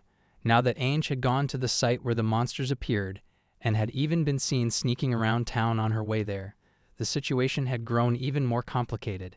Sana could not comprehend what Ange was trying to accomplish, and what angered her even more was that they had been very close to clearing the suspicions against her. Ange apologized to everyone, but then broke down in tears again. She explained that she had only wanted to help them somehow. She felt that everyone was suffering because of her, and she could not bear the thought of being unable to do anything to support them. Instead, she realized she had only gotten in the way, and she continued apologizing. At that moment, Haru stepped forward and told her she was looking at it the wrong way. Taking her hand, he explained that the reason they were all in trouble was because of the criminal responsible for these incidents, not because of her. Even if they were hurt in the process, it was never her fault, and he wanted her to stop blaming herself. Most importantly, he told her they were doing everything they could to help her because she was important to them. She slowly stopped crying and asked if he truly meant that. Haru assured her that he did. The moment she heard those words, her face flushed bright red, and she began blushing intensely. She felt her head spinning. Haru asked if she was feeling all right, while her father, watching the exchange, appeared overwhelmed by what he was witnessing. After that, Haru turned to Sana and asked if she could show him the knives that had been thrown in her path while she was trying to capture the criminal. But in her usual absent-minded way, she admitted that she had left the knives behind at the scene. He shouted at her, demanding to know why she had not taken the knives, since they were the first pieces of evidence the criminal had left behind. Realizing he was right, she immediately began apologizing. Without wasting any more time, they rushed back to the site to retrieve them, but by the time night fell, the knives were nowhere to be found. The impostor had already taken them. Sana felt crushed by her mistake. She kept muttering that she was a failure, blaming herself over and over. Haru told her that there was nothing that could be done now that the evidence was gone. Still, setting that issue aside, there was something else he genuinely wanted to understand. He asked her why she was trying so hard to help them.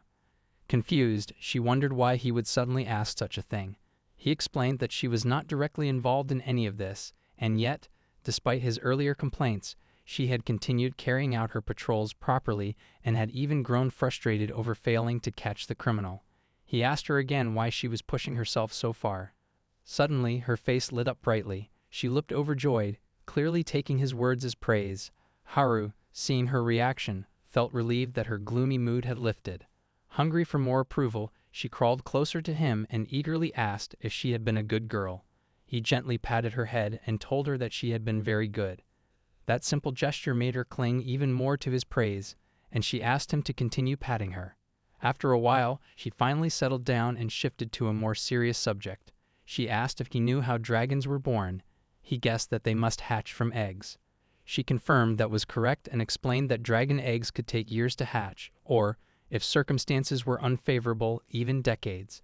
Then she revealed that when she herself was born, she had been completely alone in a cave. When she finally stepped out of the cave and looked around, she saw other animals surrounded by their families, while she stood there completely alone. The adventurers she spotted nearby seemed to be laughing and enjoying themselves, so she approached them, hoping she could join in and play. But the humans were terrified of her. They threw stones to drive her away and prevent her from entering the village. That rejection hurt her deeply. Instead of asking to be accepted, she began demanding that others bow before her and offer her food. Looking back, she admitted that she had acted foolishly at the time. What she truly meant to say was that she could not stand seeing Ange wear such a sorrowful expression. Ange's father, and everyone else in the city, loved her dearly. She understood better than anyone how precious that kind of love was. That was precisely why she could not forgive the criminal who was trying to tear it all apart. After hearing her reasons, Haru felt proud of her. He gently patted her on the head once again and told her she truly was a good girl, just as he had thought. Immediately, she began blushing intensely all over again. But then she quickly regained her composure and shouted that she could not allow herself to get carried away, because if she did, Alice would surely scold her again. Haru mentioned that Alice was out at the moment. She questioned what Alice could possibly be doing outside so late at night, especially with patrol duties scheduled for the next day. He explained that Alice had something she wanted to check. The scene shifted to Ange's room. After the exhausting day she had endured, she still looked troubled. Nine wished her good night and turned to leave, but Ange stopped her and hesitantly asked whether she was still angry about her sneaking out earlier. Nine answered that she was not exactly angry. However, since Ange had left the mansion without saying a word to her, she felt she could not consider herself a maid whom Ange trusted. After saying that, Nine quietly left the room. Ange tried to call after her, but it was too late. Left alone, she began wondering whether she was truly worthy of becoming a saintess. The memory shifted back to her days at the church. When it was officially announced that she had become a saintess candidate, Lona had been the first to rush to her side and congratulate her. Lona hugged her tightly, overjoyed, saying she had always believed Ange would become a saintess one day. Ange thanked her but clarified that she had only become an apprentice. Lona already understood that, yet her happiness did not waver. In fact, she shared that she herself had been recommended to become the next priestess. Ange was surprised and told her how remarkable that was. Lona explained that she had only reached that point because she had been alongside Ange. Since her beloved best friend was working so hard, she was determined to give it her all as well. Together, they promised to keep striving for Orlando from that day forward. Still, Ange felt a twinge of doubt. She was not sure someone like her could truly become a saintess, especially since Lona had always excelled more naturally in such matters. But Lona reassured her gently that everything would turn out fine. She had once been certain that she would become a true saintess. Now, lying in her bed in the present, she replayed Lona's words in her mind. But she no longer believed them. Anxiety consumed her, and she felt that because of her weakness, she had caused trouble for so many people. even hurting someone who meant the world to her. Those thoughts would not leave her. More than anything, she wished she could speak to Lona just one more time and ask what she was supposed to do now. Meanwhile, deep in the night, Jean entered a small hut near the castle. Inside was the impostor. Just as everyone had suspected, Jean was involved with the criminal. It was also revealed that he had been the one who threw the knives earlier, allowing her to escape. She turned her back to him, maintaining her usual arrogant demeanor, yet she still offered him thanks for helping her. Jean laughed lightly and told her there was no need for gratitude.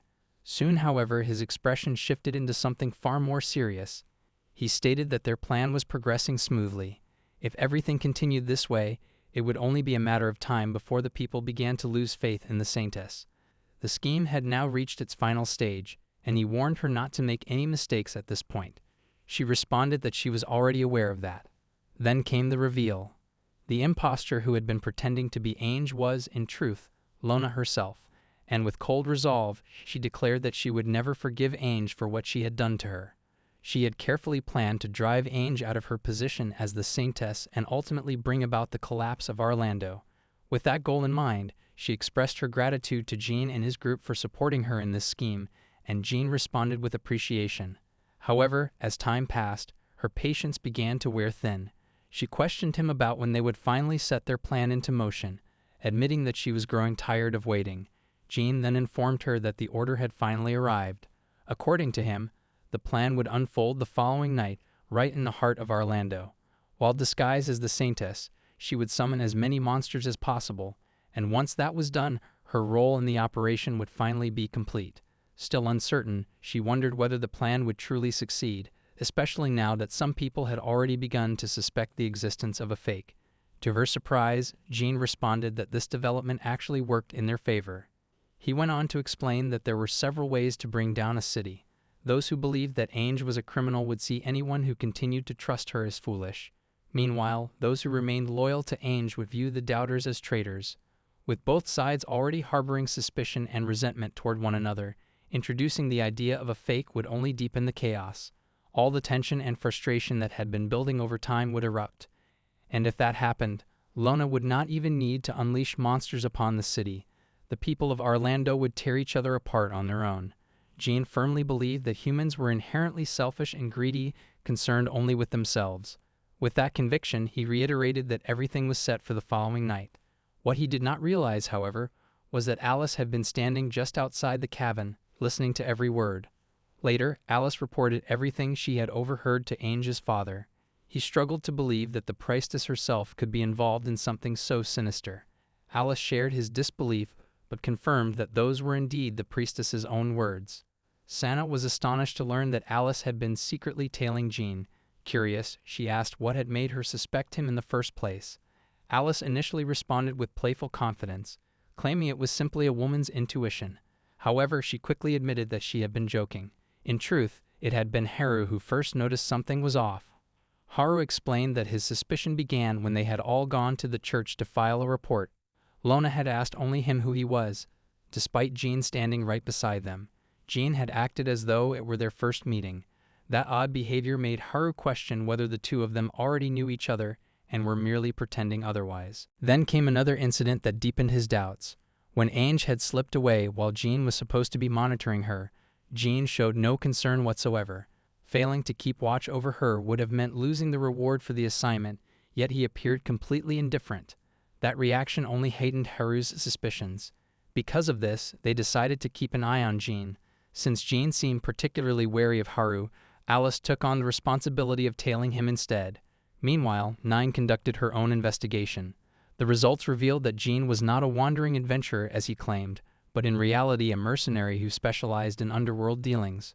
Throughout his career, he had taken on jobs involving scheming, torture, and assassination, and that was merely the surface. The list of his activities extended into deeds too vile to even mention. Based on these findings, it seemed likely that he had orchestrated his selection as Ange's monitor for a specific purpose.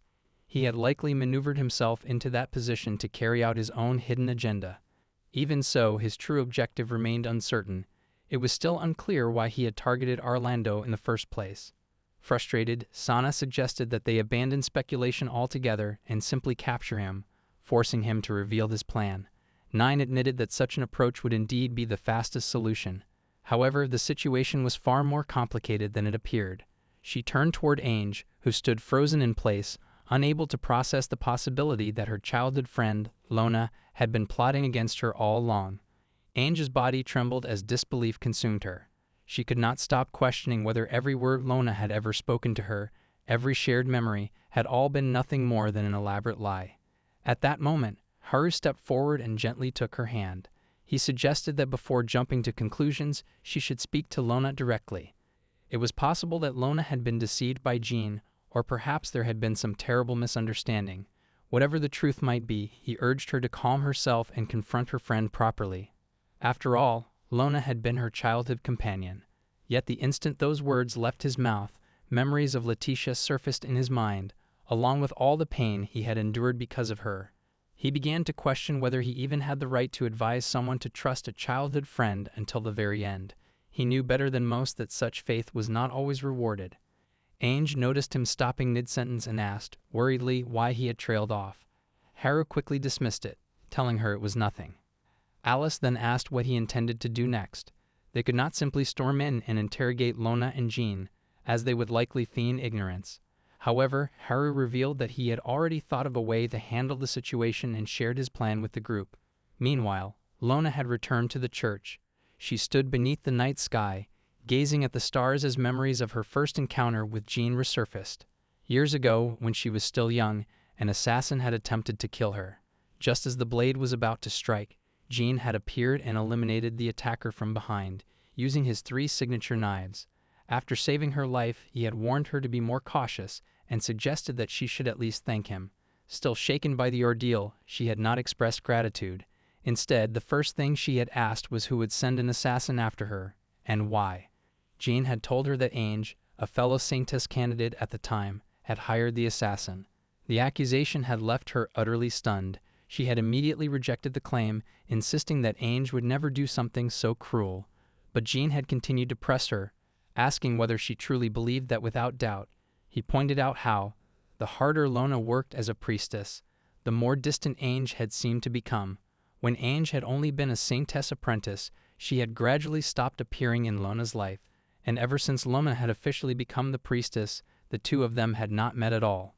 He urged her to think carefully about those changes and question whether Ainge had truly been her friend all along. Doubt began to creep into Lona's heart. Her memories started to distort, as though they were no longer reliable. She found herself recalling only the negative moments involving Ainge. The more she dwelled on them, the more her thoughts spiraled out of control. Her head began to spin, and she collapsed. In that vulnerable state, she surrendered to Jean's manipulation. She convinced herself that her closest friend had deceived her from the very beginning. Jean watched her break down with a faint grin and informed her that he had come at the request of someone who had already uncovered Ainge's supposed scheme. He then offered to help Lona take revenge against Ainge, and from that point onward, everything fell into place. Returning to the present, the following morning Haru and the others were having breakfast when Ainge's father approached him. He asked whether there were sufficient personnel assigned to that day's patrol, and Haru assured him that everything was under control.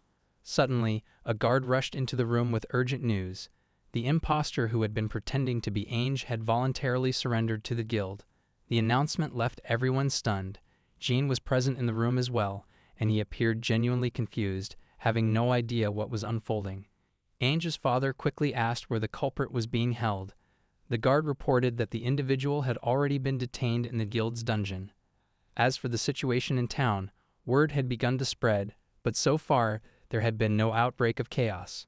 Meanwhile, in the town, Lona walked through the streets and overheard people talking about how the criminal who had been impersonating Ainge had voluntarily surrendered. The news left her utterly confused, because she herself had done no such thing. Without hesitation, she rushed back to her hideout, where Jean had already arrived, and demanded to know what was happening. Jean appeared relieved to see that she had not suddenly broken down and turned herself in. However, regarding her question, he admitted that he had no idea who this person was or what was going on. He briefly considered the possibility that someone was attempting to steal the credit for their scheme. Regardless of the reason, the situation was interfering with his plan. As a result, he decided that he would sneak into the guild's dungeon and personally deal with whoever had surrendered. Lona immediately declared that she would accompany him. Jean told her there was no need for her to go, but her demeanor suddenly shifted. In a cold and menacing tone, she questioned why she should be excluded if he intended to eliminate that person. She made it clear that she would not forgive anyone who stood in her way, especially now that she was so close to achieving her revenge. Jean watched her in surprise, silently thinking that perhaps his manipulation had worked a little too well.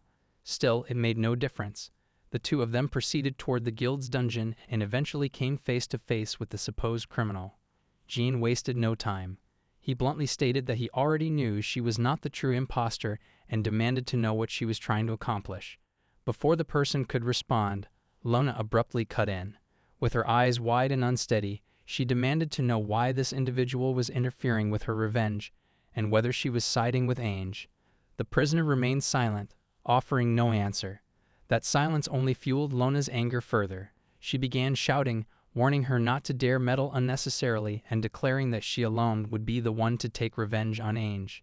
At that moment, the prisoner suddenly began to laugh. She then revealed that she was actually Alice in disguise, and she remarked that Lona's outburst had just served perfectly as a confession. Almost instantly, Haru and the rest of the group emerged from behind them. Jean realized at once that they had both walked straight into a trap. Haru met Jean's gaze with a cold expression and stated that although he felt somewhat guilty for deceiving them, it only evened things out, considering the underhanded methods they had used to frame Ainge. More importantly, he explained that he wanted to give Ainge and Lona the opportunity to speak to each other first, something that would not have been possible if he had simply arrested them outright and dragged them to the guild. Ainge then stepped forward from behind Haru. Tears welled up in her eyes as she asked Lona why she was doing all of this. She reminded her of the promise they had made to work hard together for the sake of Orlando. She recalled how Lona had once told her that she truly could become a genuine saintess.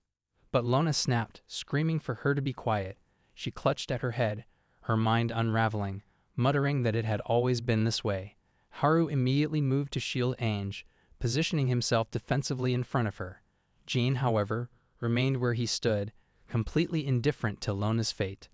As Lona's breakdown intensified, she shouted that she hated the entire city and everyone within it, so much so that she wished for all of it to be destroyed. Then, in that fragile moment, as her magic surged out of control, a dark and slender figure suddenly materialized behind her. It silently wrapped both arms around her from behind.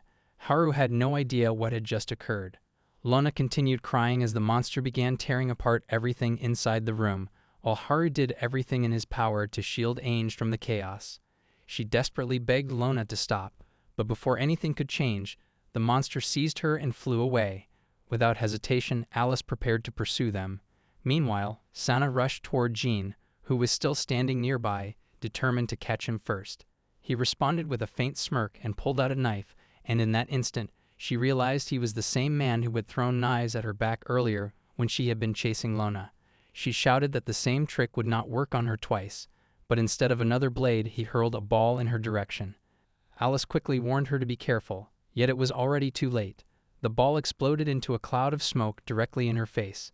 It was laced with pepper, causing everyone to choke violently, and Sana suffered the most from it. Struggling to breathe, she approached Haru and, despite barely being able to speak clearly, informed him that Jean was the knife attacker. Haru urged her to pull herself together, reminding her that they needed to chase him immediately. He dashed outside, only to find the situation far worse than expected.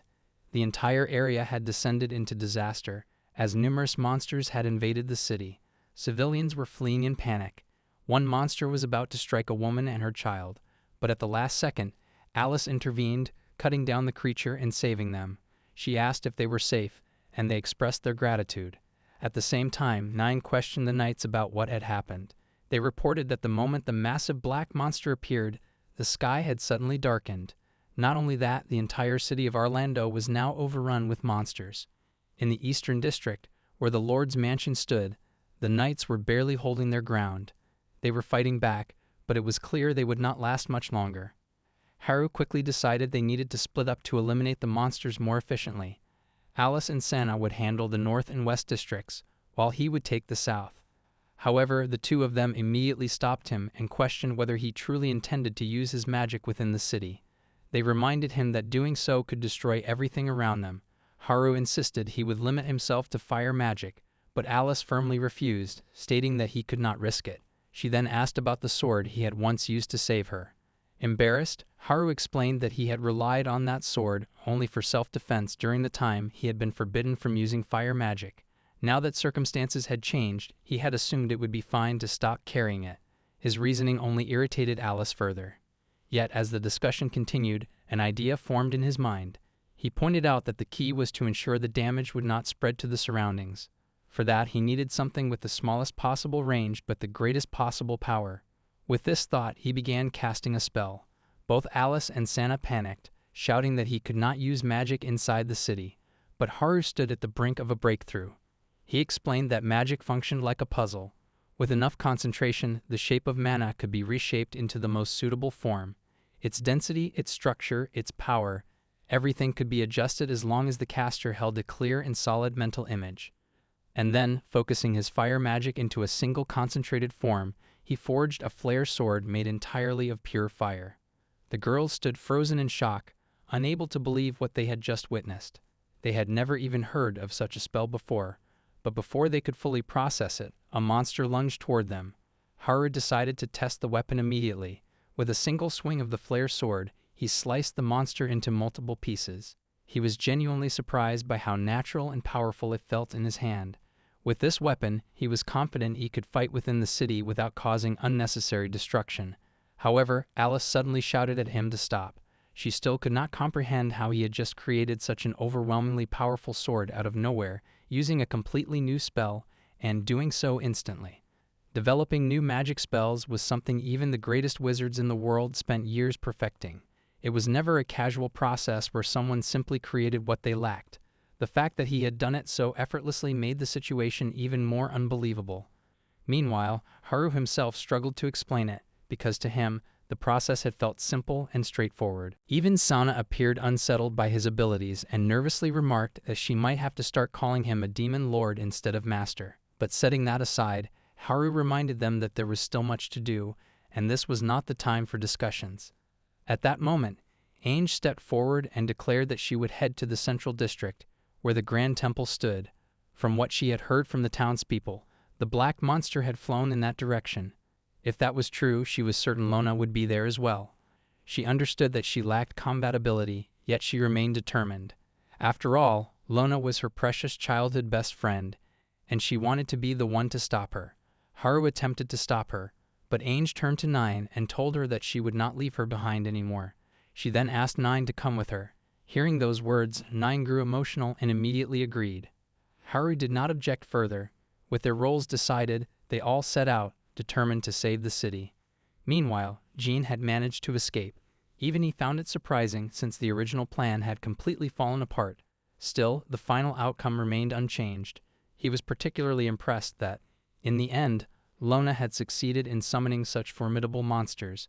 The creature she had brought forth in the dungeon was an archdemon, an upper-class monster with absolute resistance to magic, immune to any spell cast against it. It was the natural enemy of wizards. Because of that, Jean found himself genuinely curious about how Haru and his group intended to deal with it. Back on the battlefield, Alice was locked in combat with a wolf-like monster. For a brief moment, it began to overpower her. The beast slashed at her with its claws, but she managed to block the strike. Reacting swiftly, she maneuvered behind it and launched a counterattack, cutting it down with her sword while declaring that a monster of this level was still within her capabilities. After defeating it, she paused to catch her breath. As she steadied herself, she admitted internally that she could not fight the way Haru did. At the same time, she understood why. She was only a level 22 swordsman, with no extraordinary skills to her name. In the end, she was nothing more than an average adventurer. The thought made her question whether she could truly be of use to Haru. But then she slapped her own cheeks, forcing herself to refocus. This was not the moment for doubt. It had been her own choice to stay by his side and protect him. She might lack overwhelming strength, yet she believed there were still other ways she could support him. Besides, she felt that if left alone, he might easily be deceived again. More importantly, with power like his, there would undoubtedly be people seeking to exploit it. She resolved that she needed to warn him not to reveal too much of his magic in front of others. However, just as that thought formed, she remembered what Haru had once confided in her. In his previous battles, he had always served merely as Leticia's support. Because of that, he had rarely been allowed to fight freely or even use his magic. There were even times when distinguished clients requested their presence, and he had been made to wait outside. Reflecting on this now, realizing she was on the verge of doing something similar, Alice began to question whether Leticia's actions had been an attempt to protect him. Perhaps she had been hiding the truth about his strength to shield him from those who would misuse it. Maybe it had never been simple cruelty. Maybe she had hurt him in order to protect him. Elsewhere, Sana faced two monsters advancing toward her. One lashed out with its tongue, but with effortless precision she caught it with her bare hand. She looked almost disappointed, as if that attack had been far too easy to handle. Sana quickly grew bored of the weak resistance. Deciding to end it, she launched her counterattack, and in mere moments, a swarm of monsters fell before her. With such an overwhelming victory, she became certain that her master would finally praise her. The simple image of him patting her head once more filled her with excitement, fueling her determination to work even harder. Meanwhile, at the Grand Temple, Lona remained curled up in the arms of the archdemon. From her vantage point, she watched the city of Orlando burn. Quietly, she wondered whether she had finally achieved her revenge against the very place that had used her. Her role as a priestess had always been exhausting, burdened with endless responsibilities that others seemed eager to push onto her. No one truly saw her. The one everyone admired, loved, and looked up to had always been Ange. As she stared at the flames, her thoughts drifted back to where it had all begun.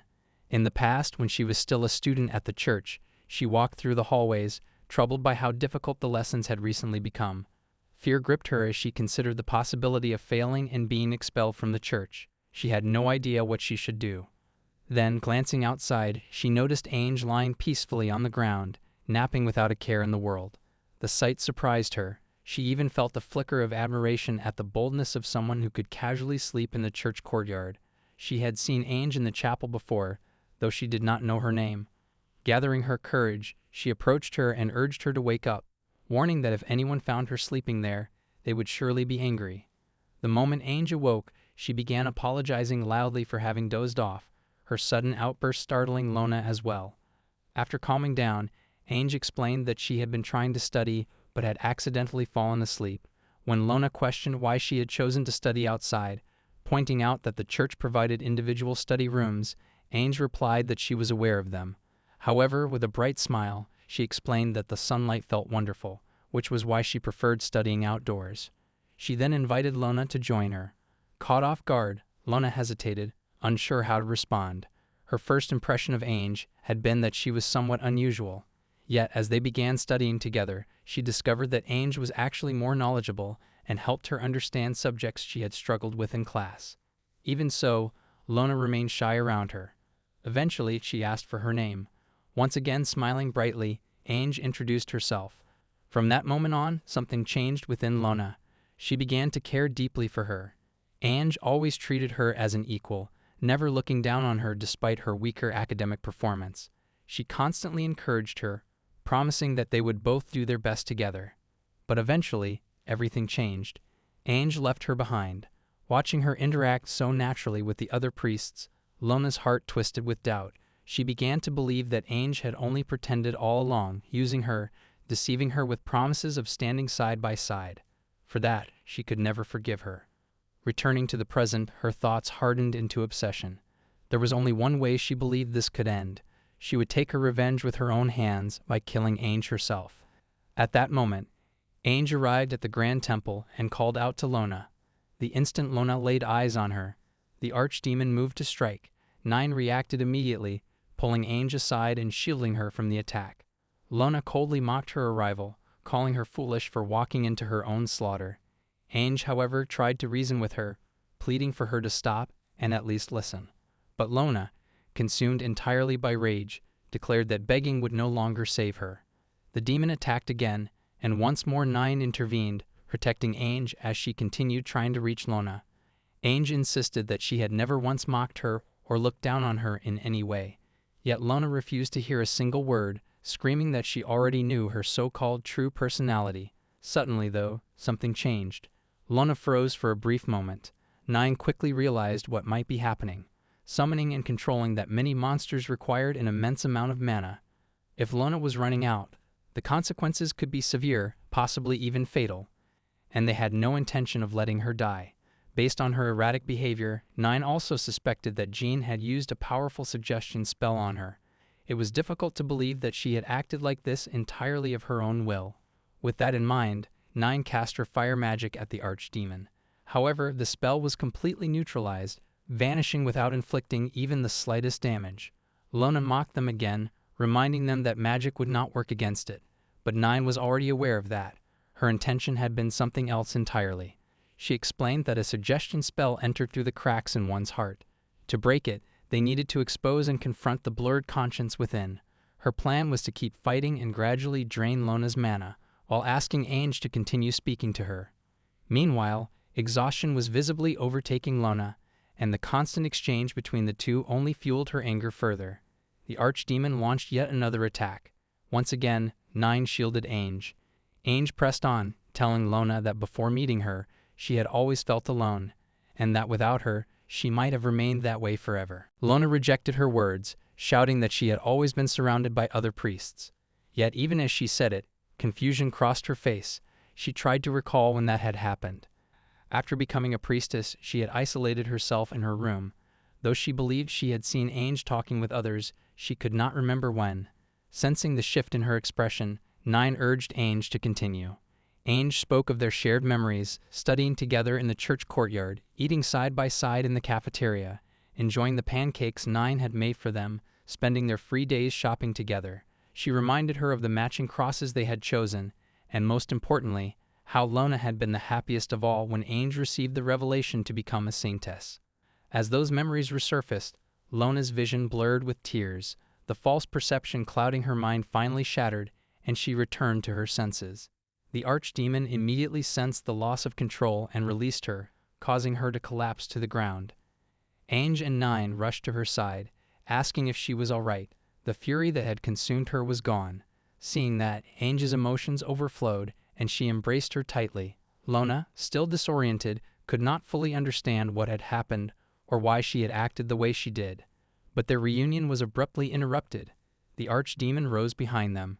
With the magic controlling it gone, the creature now acted on its own instincts, and it was preparing to attack. Lona and Ange clung to each other, uncertain of what would happen next. The archdemon loomed over them, ready to strike. Just as its attack descended, Haru arrived. With a swift motion, he erected a magical shield and effortlessly blocked the blow. He calmly asked if they were unharmed. Both of them were stunned by his sudden appearance. Haru quickly informed Ange that the southern district had already been cleared of monsters. The other districts were secure as well, and Alice and Sana were on their way to the temple. Now, only the archdemon remained. Lona, still disoriented, could only stare at him in confusion, overwhelmed by his strength. 9 stepped forward and warned him to be cautious. She explained that the creature possessed the highest level of magic resistance, meaning no spell should be able to harm it, regardless of its type. Haru glanced at her and questioned whether that resistance was truly any different from Sana's. He reminded her that ancient dragons were also known for their immunity to magic, yet his flare blast had still managed to burn her slightly. Hearing this left 9 stunned. Even so, she pointed out that there were no historical records of an archdemon ever sustaining damage, so she could not be certain how it would react.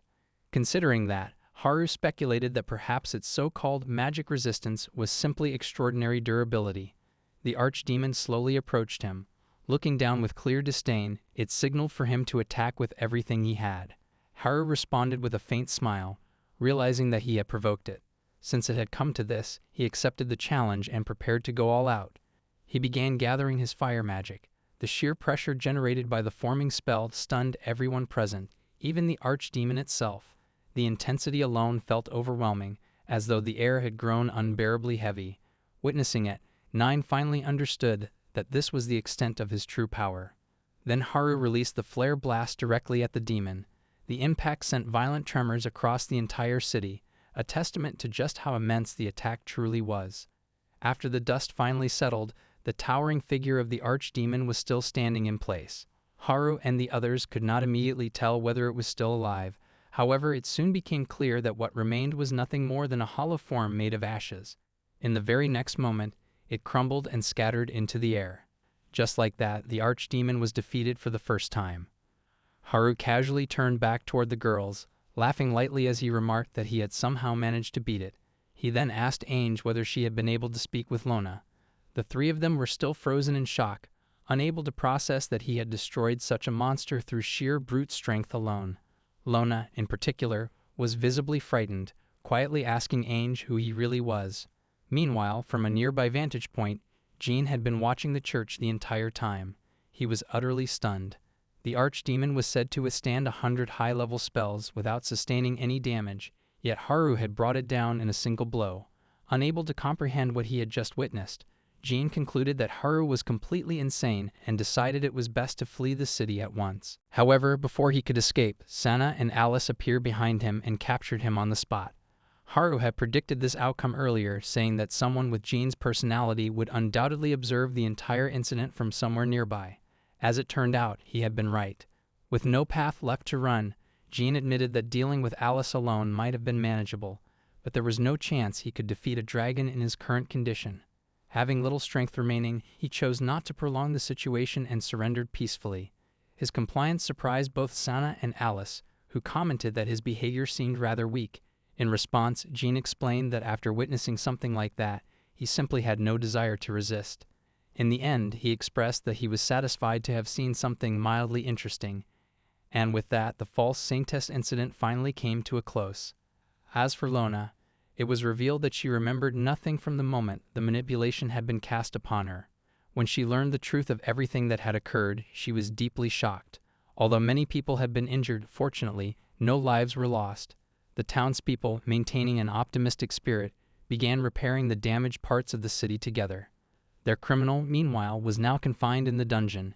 Haru later paid a visit to Jean. Jean greeted him cheerfully, claiming that he had wanted to see him.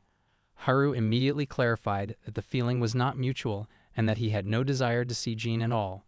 He questioned Jean's true intentions, especially after Jean had stated that he would reveal the complete truth of the incident only to him, despite having surrendered so quietly. Jean calmly responded that he had never intended to do anything in the first place.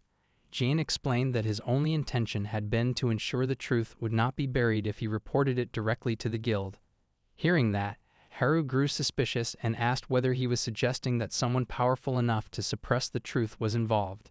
Jean confirmed that this was indeed the case. By now, it was common knowledge that Jean was a mercenary. Because of that, there was no reason for him to orchestrate something as extreme as the destruction of an entire city on his own. The reality was far simpler. He had merely accepted a request. The one who hired him was none other than the Lord of the Labyrinth City, Azrael Miliera Yerskal. Haru was left speechless. He questioned why the Lord of another city would commission such an act, but Jean admitted that he had no insight into the thoughts of those in power. What he did reveal, however, was that the suggestion placed upon the priestess, the taboo magic used to impersonate another person, and the spell that summoned monsters were all abilities belonging to Miliera.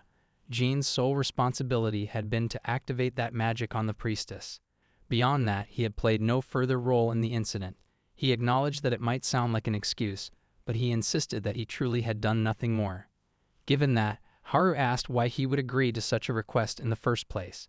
In response, Jean let out a small chuckle and remarked that only a naive child unfamiliar with the world would ask something like that.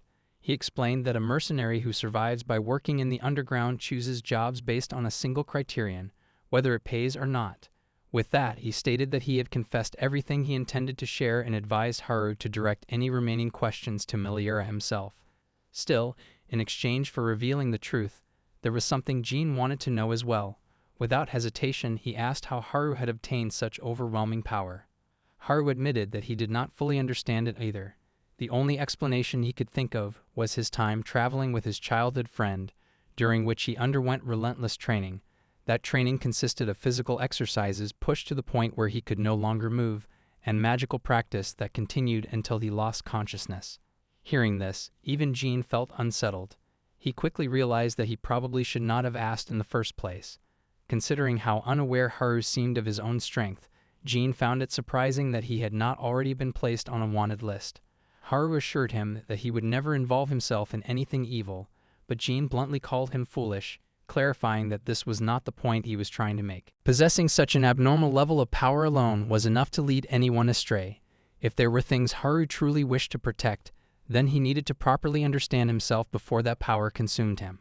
The moment those words left his mouth, Jean noticed that he had spoken more sincerely than intended. Realizing he had slipped out of character, he abruptly ended the conversation and told Haru to leave. As Haru walked back, he reflected on everything Jean had told him. Deep down, he felt that Jean had been speaking the truth. Even so, he could not grasp why the lord of another city would attempt to frame Ange while destroying Orlando in the process, nor how that same lord possessed access to so many spells unknown to ordinary people. The incident had left behind more questions than answers. Just as he stepped out of the dungeon, he found the girls waiting for him. The moment they saw him, they rushed over, crowding around him and anxiously asking whether he was all right and whether Jean had tried to harm him. Haru reassured them that he was perfectly fine, then asked if they had truly been waiting there the entire time. Sana confirmed that they had. Alice added that they had all been worried about him being alone inside and once again asked if Jean had said anything strange. At that moment, Haru remembered Jean's words that if there were things he did not want to lose, he needed to understand himself properly. As he looked at the girls standing in front of him, concern written across their faces, he finally understood what Jean had meant. With a gentle smile, he assured them once more that everything was fine. Although he considered telling them what Jean had said, he noticed that it was already noon. Ange suggested that they should visit Lona first, mentioning that Nine had prepared snacks for everyone. The group agreed and decided to head there together. Meanwhile, as they walked, Haru quietly resolved that he needed to learn how to control his strength, and more importantly, uncover the reason behind his overwhelming power. Now, for the first time, he had people he truly wanted to protect with everything he had. Later, the group arrived at the Grand Temple. Ange explained that Lona had been occupied with treatment and questioning ever since the incident, which was why even she had not been able to see her properly. However, she had been told that sharing a meal would be allowed, and that was the reason Ange had brought everyone there. Haru found himself looking forward to meeting Lona now that she had returned to her true self. But when they reached her room, they noticed a commotion outside. The area was unusually noisy. Suddenly, Lona's voice echoed from inside, shouting that she wanted to quit. The elder priest standing outside tried to calm her, urging her to think carefully, yet she insisted that continuing as a priestess was now impossible for her. She declared that she would not come out of her room unless they promised to let her step down. At that moment, Ange stepped forward and gently called out to her through the door. She mentioned that Nine had made pancakes for them, the very same ones Lona used to say she loved. The reaction was immediate. Upon hearing that, Lona opened the door and came out. Afterward, they moved to the courtyard. The two of them sat slightly apart from the others, which caused Sana to wonder why they were separating themselves like that. Haru, however, understood that they likely had many things they needed to discuss. Lona began eating the pancake and instantly brightened at its taste. She loved it just as much as before, and Ange was relieved to see that some things had not changed. The flavor brought back memories of childhood days when Nine would make the same pancakes whenever Lona came over to play. Those were precious times. There had even been days when they became so absorbed in playing that they forgot about homework and were scolded for it later. The nostalgia washed over her, pulling her back to those simpler moments. After a while, Lona explained that she would not face charges for using taboo magic, as it had been determined that she was under manipulation and had no memory of her actions. Ange was overjoyed to hear that. Lona added that the higher authorities had concluded she was a victim in the entire incident, meaning she could simply return to her previous position. But Lona did not share Ange's relief. To her, it did not matter how little she remembered. The truth remained that she had been the one who hurt Ange and the townspeople. Because of that, she felt it was impossible to resume her role as priestess as though nothing had happened. Ange tried to reassure her, reminding her that everything had occurred due to the imposed suggestion. Lona acknowledged that this was true. However, she also admitted that she had been the one who fell for that suggestion in the first place. When Jean had once asked her whether Ange was truly her friend, she had hesitated. She had not been able to answer immediately, and that single moment of doubt had paved the way for everything that followed. In her heart, she knew that Ange genuinely considered her a friend. Yet for reasons she could not fully explain, she had always felt a certain distance between them. Tears welled up in her eyes as she confessed that she was, in truth, a terrible person. Even her initial attempt to befriend Ange had not been entirely pure. She had believed that studying together would prevent her from failing her exams. Lona admitted that the reason she had always cheered Ange on was not purely out of kindness. She believed that if she could at least support her in that way, then she would have a place where she belonged. Because of that, she convinced herself that someone like her did not deserve to be called a true friend. She had always feared the day Ange would realize she was not worthy of standing beside her. Ange was left speechless after hearing all of this. But then, without hesitation, she reached out and took Lona's hand. She gently pointed out that Lona's words alone had once broken the suggestion placed upon her. Even now, she was genuinely happy that Lona was opening up and sharing her true feelings. Lona had not expected that response at all. Ange continued, explaining that the one who cast the suggestion was the true villain, not her. Hearing that, Lona finally softened and admitted that she understood what Ange was trying to say. Seeing that she was beginning to accept it, Ange felt relieved. Trying to lighten the mood, Lona then asked since when Ange had become the type to comfort others like this. Ange replied that she was simply trying to act a little like Haru. During the incident, he had often encouraged her in the same way, and she had thought it might be good if she could do the same for someone else. To make sure, Lona asked if Haru was the one who had used that unusual magic. Ange confirmed that he was. She added that he had also saved her during her pilgrimage to the Crest Mountains. More than anything, she described him as incredibly kind and dependable. Then, almost shyly, she admitted that whenever she thought about him, her heart felt warm. Whenever she saw him, it beat faster, and she felt truly happy. Lona was stunned by that confession and nearly asked whether Ange was in love. But before she could, Ange clarified that she simply respected him deeply. She hoped that one day, when she became a true saintess, she would be able to make people happy the way he did. Lona, holding her head in disbelief, gently tried to explain that the feeling Ange was describing might not be respect. But then she realized that this straightforward interpretation was very much like Ange. In the end, she simply advised her to treasure those feelings. Still slightly confused, Ange nodded and agreed. Later, the group gathered to meet Ange's father. With everyone present, Haru shared everything he had learned from Jean. He revealed that the mastermind behind the entire incident was Miliera Yerskal. Since Miliera ruled over Azrael, Haru asked Lord Cardinal whether he had ever met her. He replied that he had not, though he had heard she carried a rather unpleasant reputation. Ange also recalled hearing rumors that although Miliera had only recently become the Lord of Azrael, she was already considered a tyrant. Lord Cardinal added that ever since her rise to power, trade between Azrael and Orlando had abruptly ceased. Even so, he had no idea why she would harbor resentment toward them. Haru then turned to Nine and asked how far Azrael was from Orlando. She answered that the journey would take about a week by carriage. Before he could say more, Alice stopped him and demanded to know what he was planning. Haru calmly replied that he intended to go to Azrael himself. He felt that he needed to uncover the reason behind everything that had happened. Since that was the decision he had already made, the girls did not argue at all and simply stated that they needed to buy supplies for the journey. Preparations to leave began immediately, but he stopped them and questioned why every single one of them seemed so ready to come along. He reminded them that he was heading to the place where the ringleader was located, which meant the situation would be extremely dangerous. Alice responded that this was precisely why he should not go alone. When she questioned why he was even considering such an idea, he explained that it had been his plan to lure Jean and Lona to the jail, and because of that plan, many people had been injured in that area. For that reason, he admitted that he was afraid of causing trouble for everyone once again. In response, Alice stepped closer and began pulling at his cheeks, telling him that this was exactly why they were all going together this time. She also pointed out that he needed to stop blaming himself for everything that happened.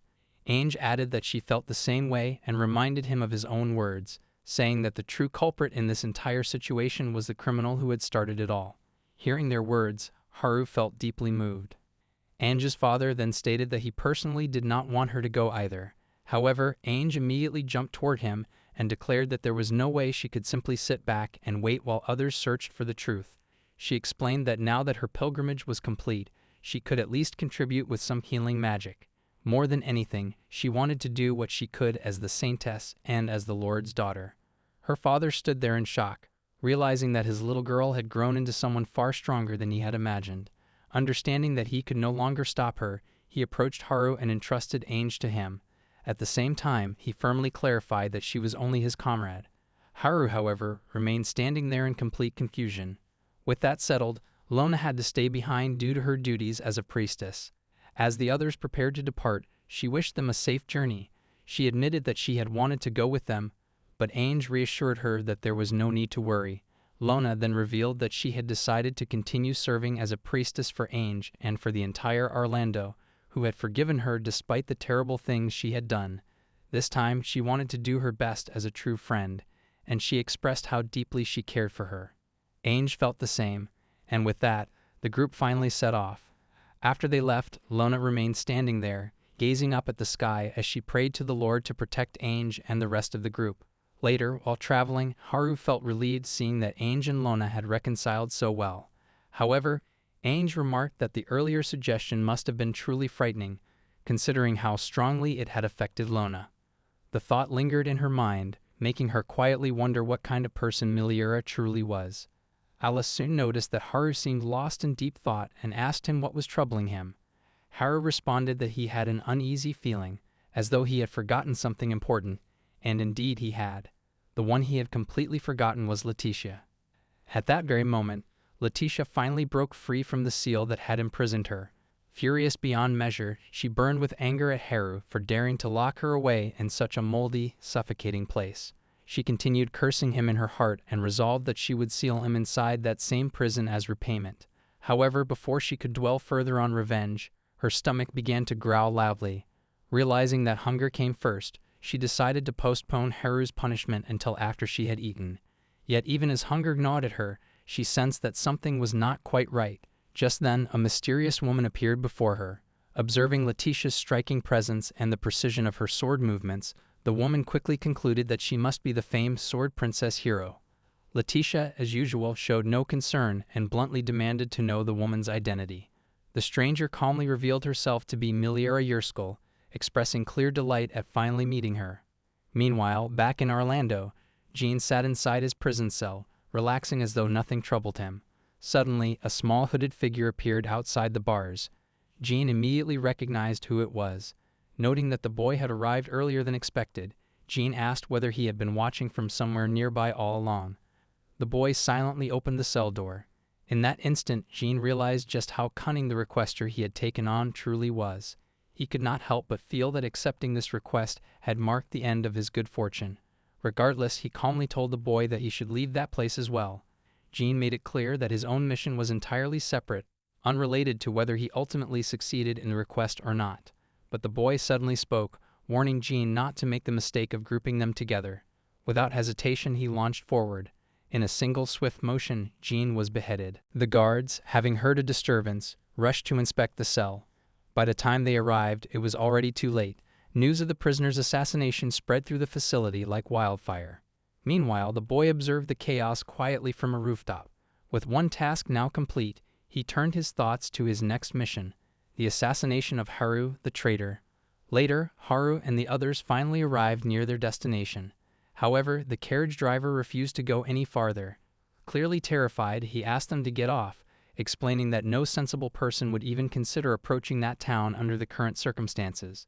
The group stepped down from the carriage, and before departing, the driver warned them to stay cautious. As the carriage left, the five of them turned around, and at last, the labyrinth city, Azrael, came into view. Haru felt slightly surprised. The city looked far more ordinary than he had imagined. Sensing his confusion, Ainge explained that the city itself was not a labyrinth at all. Instead, there was a dungeon located beneath it. That revelation only deepened Haru's shock. To be precise, it was not that the dungeon was inside the city, but rather that the city had been constructed directly on top of the dungeon. From what Ainge had heard, the dungeon was structured in a way that became increasingly difficult the deeper one descended. The upper layers could even be attempted by beginners, but the lower levels were far more dangerous. Apparently, the city's first lord had taken a great interest in this dungeon, which was why he built the city over it. Adventurers were rewarded for the jewels and materials they retrieved, and over time, that steady influx of resources led to the city's growth and prosperity. Many adventurers and merchants gathered there, making it a lively and thriving place, or at least, that was how it was supposed to be. Alice then reminded everyone that throughout their journey, every stop they had made had brought only negative stories about Azrael. It seemed that oppressive regulations had taken hold of the city.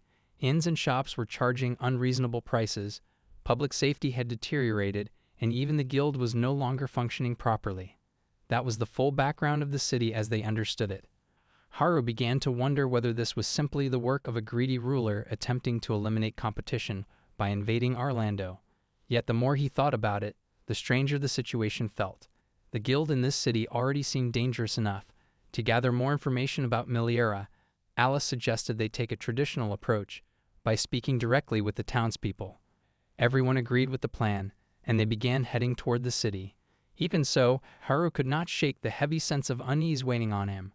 For reasons he could not fully explain, a very bad feeling continued to linger in his chest.